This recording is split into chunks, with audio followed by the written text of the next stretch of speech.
അസ്സലാമു അലൈക്കും വറഹ്മത്തുള്ളാഹി വബറകാതുഹു. ബിസ്മില്ലാ അൽഹംദുലില്ലാ വസല്ലല്ലാഹു അലാ നബിയ്യിനാ മുഹമ്മദിൻ വഅലാ ആലിഹി വസഹ്ബിഹി അജ്മഈൻ. അമ്മാ ബഅദ്. യാ അയ്യുഹല്ലദീന ആമനുത്തഖുല്ലാഹ ഹഖ്ക തുഖാതിഹി വലാ തമൂതുന്ന ഇല്ലാ വഅൻതും മുസ്ലിമൂൻ. സത്യവിശ്വാസികളായ സഹോദരന്മാരെ, സഹോദരികളെ, അല്ലാഹു സുബ്ഹാനഹു വ തആലയുടെ നിയമനിർദ്ദേശങ്ങൾ ജീവിതത്തിൻ്റെ രഹസ്യവും പരസ്യവുമായ എല്ലാ മേഖലകളിലും പാലിച്ചുകൊണ്ട് ജീവിക്കണമെന്ന് സ്വന്തത്തെ മറക്കാതെ തന്നെ ഓരോരുത്തരെയും ഉപദേശിക്കുകയാണ്, വസിയത്ത് ചെയ്യുകയാണ്.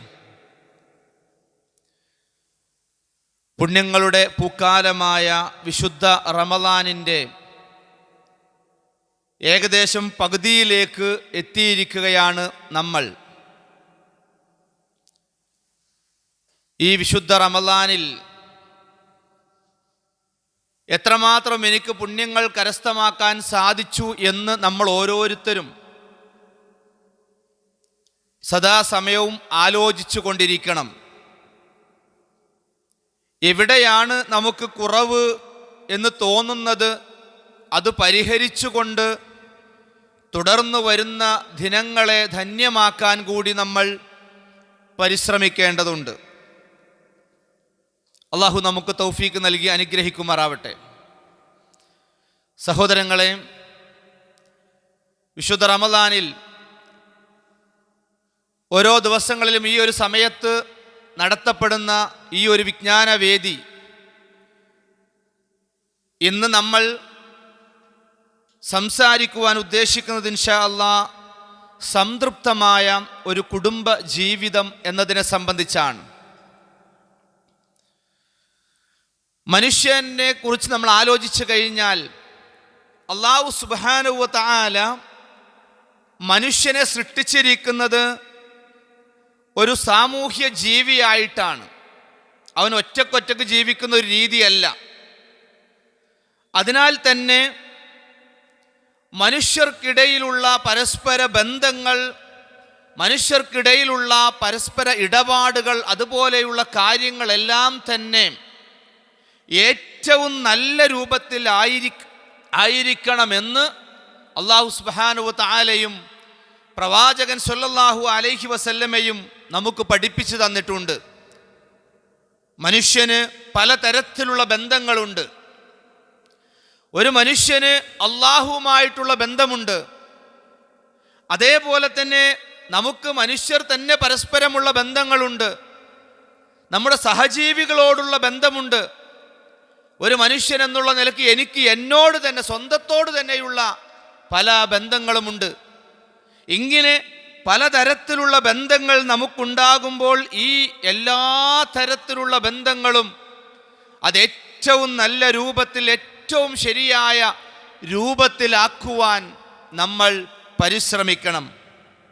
സഹോദരങ്ങളെ, മനുഷ്യർ തമ്മിലുള്ള ബന്ധത്തിൽ അല്ലാഹു സുബ്ഹാനഹു വ തആല ഏറ്റവും പ്രാധാന്യം നൽകിയതും അതേപോലെ തന്നെ പ്രവാചകൻ സ്വല്ലല്ലാഹു അലൈഹി വസല്ലം പ്രായോഗികമായ മാതൃകകളിലൂടെ, തൻ്റെ പ്രായോഗിക മാതൃകകളിലൂടെ നമുക്ക് കാണിച്ചു തന്നതുമായ ഒരു ബന്ധമാണ് കുടുംബ ബന്ധം എന്ന് പറയുന്നത്. ആ കുടുംബ ബന്ധം അതേറ്റവും പവിത്രമായ രൂപത്തിൽ കൊണ്ടുപോവുക എന്നത് ഓരോ വിശ്വാസിയുടെയും ബാധ്യതയാണ്. എന്താണ് ഒരു കുടുംബം എന്ന് പറഞ്ഞാൽ? ഒരു കുടുംബം എന്ന് പറഞ്ഞാൽ മാതാപിതാക്കൾ, അതേപോലെ തന്നെ സഹോദരി സഹോദരങ്ങൾ, ഭാര്യ ഭർത്താക്കന്മാർ, മക്കൾ, ഇങ്ങനെ പലതായ ആളുകൾ ഒരുമിച്ച് കൂടുന്നതാണ് ഒരു കുടുംബം എന്ന് പറയുന്നത്. ഇങ്ങനെ പലതായ ആളുകൾ ഒരുമിച്ച് കൂടുമ്പോൾ ഓരോരുത്തരും അവരവരുടേതായ കടമകളും കടപ്പാടുകളും കൃത്യമായി അറിഞ്ഞു മനസ്സിലാക്കി ഇടപെടുമ്പോഴാണ് ഒരു കുടുംബം സംതൃപ്തമായ കുടുംബമായി തീരുക. മാതാവും പിതാവും അവരുടെ കടമകളും കടപ്പാടുകളും അറിയണം. ഭാര്യ ഭർത്താക്കന്മാർ അവരുടെ കടമകളും കടപ്പാടുകളും തിരിച്ചറിയണം. മക്കൾ അവരുടെ ഉത്തരവാദിത്തങ്ങൾ എന്താണെന്ന് തിരിച്ചറിയണം. സഹോദരീ സഹോദരന്മാർ അവരുടെ ഉത്തരവാദിത്തങ്ങളും കടമകളും അറിയണം. അങ്ങനെ ഓരോരുത്തരും അതറിഞ്ഞ് അങ്ങനെ അത് പരസ്പരം നിറവേറ്റി ജീവിക്കുമ്പോഴാണ് അവിടെ സന്തോഷകരമായ ഒരു ജീവിതം ഉണ്ടാവുക. സ്നേഹവും സൗഹാർദ്ദവും ദീനീ നിഷ്ഠയുമെല്ലാം നിറഞ്ഞ ഒരു അന്തരീക്ഷത്തിൽ മാത്രമാണ് സന്തോഷകരമായ ഒരു കുടുംബജീവിതം നമുക്കുണ്ടായിത്തീരുക. പരസ്പരം സ്നേഹിക്കാൻ, പരസ്പരം സൗഹാർദ്ദത്തോടുകൂടി ജീവിക്കാൻ, അതൊക്കെയാകുമ്പോൾ തന്നെ നമ്മുടെ ദീനീയായ ഉത്തരവാദിത്തങ്ങൾ അറിഞ്ഞുകൊണ്ട് ആ കാര്യങ്ങളെല്ലാം ചിട്ടയോടുകൂടി നിർവഹിച്ച് ആ തരത്തിൽ മുന്നോട്ട് പോകുന്ന ഒരു കുടുംബം, അത് ഉപ്പയും ഉമ്മയും ഭാര്യയും ഭർത്താവും മക്കളും എല്ലാം അടങ്ങുന്ന ആ ഒരു കുടുംബമാണ് എങ്കിലും അവിടെ സന്തോഷമുണ്ടാകും സഹോദരങ്ങളെ. അതല്ലാത്തിടങ്ങളിൽ അവിടെ വലിയ വീടുകളും വാഹനങ്ങളും സൗകര്യങ്ങളും ഒക്കെ ഉണ്ടാകും, പക്ഷേ ഉള്ളിൻ്റെ ഉള്ളിൽ അസ്വാരസ്യങ്ങളായിരിക്കും ഉണ്ടാവുക. പലപ്പോഴും നമുക്കൊക്കെ ഒരു ധാരണയുണ്ട്, ഒരു വലിയ വീട് കാണുമ്പോൾ, ഒരു വലിയ വാഹനം കാണുമ്പോൾ, നല്ല സൗകര്യങ്ങളുള്ള ഒരാളെ കാണുമ്പോൾ നമ്മൾ വിചാരിക്കും അവരൊക്കെ എന്ത് സുഖത്തിലാണില്ലേ, അവർക്കൊക്കെ എന്ത് സൗകര്യങ്ങളാണില്ലേ, അവരുടെയൊക്കെ ജീവിതത്തിൽ എന്ത് സന്തോഷമാണില്ലേ എന്ന തരത്തിലൊക്കെയുള്ള ചിന്തകളും തോന്നലുകളും ഒരു പക്ഷേ നമ്മുടെയൊക്കെ മനസ്സിൻ്റെ ഉള്ളിലേക്ക് കടന്നു വരാം. പക്ഷേ സഹോദരങ്ങളെ, അവരുടെയൊക്കെ ഉള്ളറകളിലേക്ക് ഇറങ്ങിച്ചെല്ലുമ്പോഴാണ് അവർ അനുഭവിക്കുന്ന പ്രയാസങ്ങൾ എന്താണ്, അവരനുഭവിക്കുന്ന മാനസിക സംഘർഷങ്ങൾ എന്താണ് എന്ന് നമുക്ക് മനസ്സിലാക്കുവാൻ കഴിയുക. ഒരുപക്ഷെ ആ വീടേ ഉണ്ടാവുകയുള്ളൂ, ആ വാഹനമേ ഉണ്ടാവുകയുള്ളൂ, അതല്ലെങ്കിൽ അതുപോലെയുള്ള സൗകര്യങ്ങളും അതിനൊന്നും ഒരു കുറവും ഉണ്ടാവുകയില്ല. പക്ഷേ മാനസികമായ ഒരു സന്തോഷം, ഒരു സംതൃപ്തി അവരുടെ ജീവിതത്തിൽ ഒരുപക്ഷെ ഉണ്ടായിക്കൊള്ളണമെന്നില്ല. നമ്മൾ ആലോചിക്കുക, നമ്മൾ കുറേ ദൂരേക്കൊന്നും ആലോചിക്കേണ്ടതില്ല. നമ്മുടെയൊക്കെ നാടുകളിൽ നമ്മൾ വിചാരിക്കുന്ന സമൂഹത്തിലെ ഉന്നതരായ ആളുകൾ, സമൂഹത്തിൽ എല്ലാവരും അറിയപ്പെടുന്ന ആളുകൾ, വലിയ സുഖത്തിലും സന്തോഷത്തിലും സമ്പത്തിലുമൊക്കെയായി ജീവിക്കുന്ന ആളുകൾ എന്ന് വിചാരിക്കുന്ന ആളുകൾക്കിടയിൽ നടക്കുന്ന ആത്മഹത്യകൾ, അതേപോലെയുള്ള ഡിവോഴ്സുകൾ, വിവാഹമോചനങ്ങൾ, ഇതൊക്കെ വ്യാപകമായി നടക്കുമ്പോൾ ഒരു മനുഷ്യൻ വെറുതെ പോയി ആത്മഹത്യ ചെയ്യുമോ? അതല്ല എങ്കിൽ ഒരു പക്ഷേ സന്തോഷത്തോടു കൂടി ജീവിക്കുന്ന രണ്ടാളുകൾ വെറുതെ അങ്ങ് പോയി നമുക്ക് പിരിയാമെന്ന് പറയുമോ? ഒരിക്കലും അതുണ്ടാവുകയില്ല. അപ്പോൾ നമ്മുടെ സന്തോഷത്തിൻ്റെ, സമാധാനത്തിൻ്റെ മാനദണ്ഡം എന്ന് പറയുന്നത് പണമോ വലിയ വീടോ വലിയ വാഹനങ്ങളോ മറ്റു സൗകര്യങ്ങളോ അല്ല എന്ന് നമ്മൾ അറിയണം സഹോദരങ്ങളെ. ഒരു ചെറ്റക്കുടിലാണ് താമസിക്കുന്നതെങ്കിലും പരസ്പരം തൃപ്തിപ്പെട്ട്, പരസ്പരം ഉള്ളതുകൊണ്ട് തൃപ്തിപ്പെട്ട് നമ്മൾ ജീവിക്കുമ്പോൾ അവിടെയാണ് സന്തോഷകരമായ ജീവിതമുണ്ടാവുക നമുക്ക്. സഹോദരങ്ങളെ, ഒരു കുടുംബത്തിൻ്റെ തുടക്കം എന്ന് പറയുന്നത് അത് വിവാഹത്തിലൂടെയാണ്. ഒരു കുടുംബം തുടങ്ങുന്നത് വിവാഹത്തിലൂടെയാണ്. അങ്ങനെ രണ്ടാളുകൾ, ഒരു സ്ത്രീയും ഒരു പുരുഷനും വിവാഹം കഴിക്കുന്നു, അവർക്ക് മക്കളുണ്ടാകുന്നു, അവർക്ക് പേരമക്കളുണ്ടാകുന്നു, സഹോദരങ്ങളുണ്ടാകുന്നു. അങ്ങനെ അതൊരു വലിയ കുടുംബമായിട്ട് മാറുന്നു. അതാണ്, അഥവാ വിവാഹമാണ് ഒരു കുടുംബത്തിൻ്റെ തുടക്കം എന്ന് പറയുന്നത്. വിശുദ്ധ ഖുർആനിൽ സൂറത്തുൻ നഹ്ലിൽ നമുക്ക് കാണുവാൻ സാധിക്കും, വല്ലാഹു ജഅല ലക്കും മിൻ അൻഫുസികും അസ്വാജ വജഅല ലക്കും മിൻ അസ്വാജികും ബനീന വഹഫദതൻ വറസഖകും മിനത് ത്വയ്യിബാത്ത്. സഹോദരങ്ങൾ, എന്താണ് പറയുന്നത് നോക്കിക്കേ. വല്ലാഹു ജഅല ലക്കും മിൻ അൻഫുസികും അസ്വാജ, അല്ലാഹു നിങ്ങൾക്ക് നിങ്ങളിൽ തന്നെ ഇണകളെ ഉണ്ടാക്കിയിരിക്കുന്നു. മനുഷ്യനിൽ തന്നെ അല്ലാഹു സുബ്ഹാനഹു വ തആല ഇണകളെ ഉണ്ടാക്കിയിരിക്കുന്നു. മാത്രമല്ല വജഅല ലക്കും മിൻ അസ്വാജികും ബനീന, അങ്ങനെ നിങ്ങളുടെ ഇണകളിൽ നിന്ന് നിങ്ങൾക്ക് സന്താനങ്ങളെ ഉണ്ടാക്കിയിരിക്കുന്നു. വഹഫദതൻ, പേരമക്കളെയും അഥവാ സന്താനങ്ങളുടെ സന്താനങ്ങളെയും ഉണ്ടാക്കിയിരിക്കുന്നു. വറസഖകും മിനത്വയ്യിബാത്ത്, നല്ലതായ വസ്തുക്കളിൽ നിന്ന് നിങ്ങൾക്ക് ഉപജീവനവും നൽകിയിരിക്കുന്നു. എത്ര വ്യക്തമാണ് അല്ലാഹു സുബ്ഹാനഹു വ തആലയുടെ ഈ വചനം. നമുക്ക് നമ്മളിൽ നിന്ന് തന്നെ ഇണകളെ നൽകിയിരിക്കുന്നു. ആ ഇണകളിലൂടെ അല്ലാഹു നമുക്ക് ബനീൻ, സന്താനങ്ങളെ നൽകിയിരിക്കുന്നു. മാത്രമല്ല ആ സന്താനങ്ങളിൽ നിന്ന് വഹഫദതൻ, പേരമക്കളെയും നമുക്ക് നൽകിയിരിക്കുന്നു.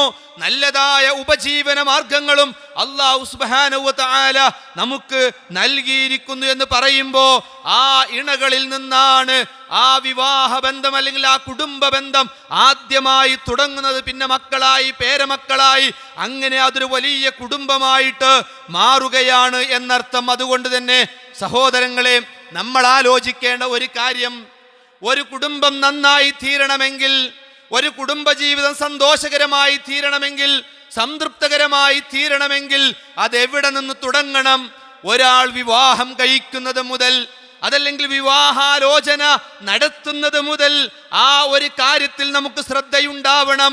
അതല്ലാതെ ഏതൊക്കെയോ രൂപത്തിൽ ഒരു വിവാഹം കഴിച്ച് ഇങ്ങനെ കുടുംബജീവിതം ആരംഭിച്ചു കഴിഞ്ഞാൽ ഒരു പക്ഷേ അവിടെ അള്ളാഹുവിൻ്റെ അനുഗ്രഹം ഉണ്ടാവണമെന്നില്ല, ആ ജീവിതത്തിൽ സന്തോഷം കിട്ടണമെന്നില്ല, സംതൃപ്തി ഉണ്ടാകണമെന്നില്ല. അതുകൊണ്ട് തന്നെ കുടുംബജീവിതം സന്തോഷകരവും സംതൃപ്തകരവും ഒക്കെ ആയിത്തീരാൻ ഒരാൾ വിവാഹാലോചന മുതൽ ഇങ്ങോട്ട്, അവൻ്റെ വിവാഹം മുതൽ, അവന് സന്താനങ്ങളുണ്ടായി അവരെ വളർത്തുന്നത് മുതൽ, അങ്ങനെ ഓരോ ഘട്ടത്തിലും ഒരു മനുഷ്യൻ്റെ ഓരോ ഘട്ടത്തിലും കുറേ കാര്യങ്ങൾ നമ്മൾ ശ്രദ്ധിക്കേണ്ടിയിരിക്കുന്നു. അവിടെയാണ് സന്തോഷകരമായ ജീവിതം നമുക്കുണ്ടാവുക. പ്രവാചകൻ പഠിപ്പിച്ചില്ലേ, തുങ്കഹുൽ മർഅതു ലിഅർബഇൻ ലിമാലിഹാ വലിജമാലിഹാ വലിഹസബിഹാ വലിദീനിഹാ ഫൾഫർ ബിദാത്തിദ്ദീൻ തരിബത് യദാക്. ഒരുപക്ഷേ നമ്മളൊക്കെ ഒരു വിവാഹ ഖുതുബകളിൽ മാത്രം കേൾക്കാറുള്ള ഒരു ഹദീസ്. എന്താണ് പ്രവാചകൻ സ്വല്ലല്ലാഹു അലൈഹി വസല്ലം നമുക്ക് പഠിപ്പിച്ചു തരുന്നത്? എന്താണ്? ഒരു സ്ത്രീ വിവാഹം ചെയ്യപ്പെടുന്നത് അവളുടെ സമ്പത്തിന് വേണ്ടിയാകാം, അവളുടെ സൗന്ദര്യത്തിന് വേണ്ടിയാകാം, അവളുടെ തറവാടിത്തത്തിന് വേണ്ടിയാകാം, അവളുടെ ദീൻ പരിഗണിച്ചുകൊണ്ടാകാം. എന്നിട്ട് എന്താ പറയുന്നത്? ഫൾഫർ ബിദാത്തിദ്ദീൻ, ആ ദീനിനുള്ളവളെ നീ തെരഞ്ഞെടുത്ത് വിജയം വരിക്കുക. തരിബത് യദാക്, നിന്റെ കയ്യിൽ ഒരൽപ്പം മണ്ണ് പുരണ്ടാലും അഥവാ ഒരൽപ്പം പ്രയാസങ്ങൾ നേരിടേണ്ടി വന്നാലും ശരി, ദീനുള്ളവളെ നീ തെരഞ്ഞെടുത്തോ എന്ന് പ്രവാചകൻ ആ ഒരു ഉപദേശം നൽകുമ്പോൾ സഹോദരങ്ങളെ, അവിടെ തുടങ്ങണം. ഒരാളുടെ ജീവിതം സന്തോഷകരമാകാൻ അതിനു വേണ്ട കരുതലുകൾ, ശ്രദ്ധകൾ അത് അവിടെ മുതൽ ഉണ്ടാകണം. അഥവാ ഒരു വിവാഹാലോചന നടക്കുന്നത് മുതൽ ഉണ്ടാകണം. കുറേ സൗന്ദര്യമുള്ള ഒരാളെ, അതല്ലെങ്കിൽ കുറേ സമ്പത്തുള്ള ആളെ, അല്ലെങ്കിൽ വലിയ തറവാട്ടിൽ നിന്നാണ് കല്യാണം കഴിച്ചത്, ഈ പേരും പെരുമയും ഒന്നും പറഞ്ഞതുകൊണ്ട് സന്തോഷമുണ്ടാവുകയില്ല. അതല്ലെങ്കിൽ കുറെ സൗന്ദര്യം തേടി നടന്നതുകൊണ്ട് സന്തോഷമുണ്ടാവുകയില്ല. നേരത്തെ പറഞ്ഞതുപോലെ കുറെ സമ്പത്തുള്ളത് കൊണ്ട് സന്തോഷമുണ്ടാവുകയില്ല. പറഞ്ഞു വരുന്നത് ഇതൊന്നും നോക്കണ്ട, ഇതൊന്നും വേണ്ട എന്നല്ല, ഒന്നും നോക്കാതെ പോവണമെന്നൊന്നുമല്ല. ഓരോരുത്തരുടെ യോജിപ്പിനനുസരിച്ച് ആവശ്യമായ കാര്യങ്ങളെല്ലാം ചെയ്യാം. പക്ഷേ ദീനാണ് പ്രധാനമെന്ന കാര്യം നാം മറന്നു പോവാതിരിക്കുക. ദീനുണ്ടായിരിക്കണം നമുക്ക്. ദീൻ എവിടെ നഷ്ടപ്പെടുന്നുവോ മറ്റുള്ളത് കൊണ്ടൊന്നും നമുക്ക് ഒരു ഉപകാരവും ഉണ്ടാവുകയില്ല എന്നർത്ഥം. സഹോദരങ്ങളെ, വിവാഹവും കുടുംബജീവിതത്തിൻ്റെയൊക്കെ ഒരു പ്രധാനപ്പെട്ട ലക്ഷ്യമായി ധാരാളം ലക്ഷ്യങ്ങൾ നമുക്ക് പഠിപ്പിച്ചു തരുമ്പോഴും ഏറ്റവും പ്രധാനപ്പെട്ട ലക്ഷ്യമായി നമുക്ക് പഠിപ്പിച്ചിട്ടുള്ളത് എന്താ? സന്തോഷമുള്ള ഒരു ജീവിതം ഉണ്ടാകണം, സമാധാനമുള്ള ഒരു ജീവിതം ഉണ്ടാകണം. അതിനാണ് നമ്മെ ഇണകളായി സൃഷ്ടിച്ചത് എന്ന് അല്ലാഹു സുബ്ഹാനഹു വ തആല നമ്മെ പഠിപ്പിക്കുകയാ. വമിൻ ആയാതിഹി അൻ ഖലഖ ലക്കും മിൻ അൻഫുസികും അസ്വാജാ ലിതസ്കുനു ഇലൈഹാ വജഅല ബൈനകും മവദ്ദതൻ വറഹ്മ ഇന്ന ഫീ ദാലിക ലആയാതിൻ ലിഖൗമി യതഫക്കറൂൻ. ഒരുപക്ഷേ ഇതും നമ്മൾ വിവാഹ ഖുതുബകളിലാണ് അധികവും കേൾക്കാറുണ്ടാവുക. സഹോദരങ്ങളെ, അള്ളാഹുവിന്റെ ദൃഷ്ടാന്തമായി കൊണ്ട് സൂറത്തുർ റൂമിൽ ധാരാളക്കണക്കിന് കാര്യങ്ങൾ എണ്ണി എണ്ണി പഠിപ്പിക്കുന്ന കൂട്ടത്തിൽ അവിടെ പഠിപ്പിക്കുകയാ അള്ളാഹിന്റെ ദൃഷ്ടാന്തത്തിൽപ്പെട്ടതാണ് എന്ത്? അൻ ഖലഖ ലക്കും മിൻ അൻഫുസികും അസ്വാജ, നിങ്ങളെ ഇണകളായി സൃഷ്ടിച്ചു എന്നത്. നിങ്ങളെ ഇണകളായി സൃഷ്ടിച്ചു എന്നത് എന്തിനു വേണ്ടിയാണ്? വലിതസ്കുനു ഇലൈഹ, ശാന്തി അടയുവാൻ അവളിലേക്ക്, സമാധാനം അടയുവാൻ അവളിലേക്ക്.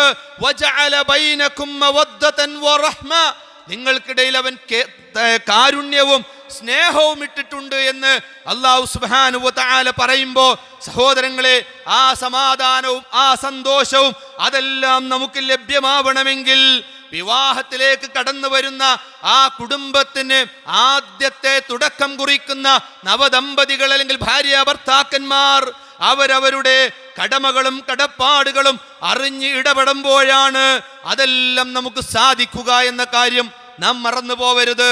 നമുക്കറിയാം, പ്രവാചകൻ സല്ലല്ലാഹു അലൈഹി വസല്ലമയുടെ ജീവിതം, ആ പ്രവാചകന്റെ ജീവിതത്തിൽ നമുക്കില്ലാത്ത മാതൃകകളില്ല. എല്ലാ കാര്യങ്ങളിലും ആ ജീവിതത്തിൽ നമുക്ക് മാതൃകകളുണ്ട്. പ്രവാചകൻ സല്ലല്ലാഹു അലൈഹി വസല്ലം ആദ്യ വിവാഹം കഴിക്കുന്നത് തൻ്റെ 25-ാമത്തെ വയസ്സിൽ തന്നേക്കാൾ 15 വയസ്സ് കൂടുതലുള്ള അഥവാ 40 വയസ്സുള്ള ഖദീജ ബീവിയെയാണ്. ആ ഖദീജ ബീവിയൊത്തുള്ള ജീവിതം 25 വർഷക്കാലം തുടർന്നു. 25 വർഷക്കാലം അഥവാ പ്രവാചകൻ 50 വയസ്സാകുന്നത് വരെയും ആ പ്രവാചകൻ ഒരൊറ്റ ഭാര്യയെ ഉണ്ടായിരുന്നുള്ളൂ.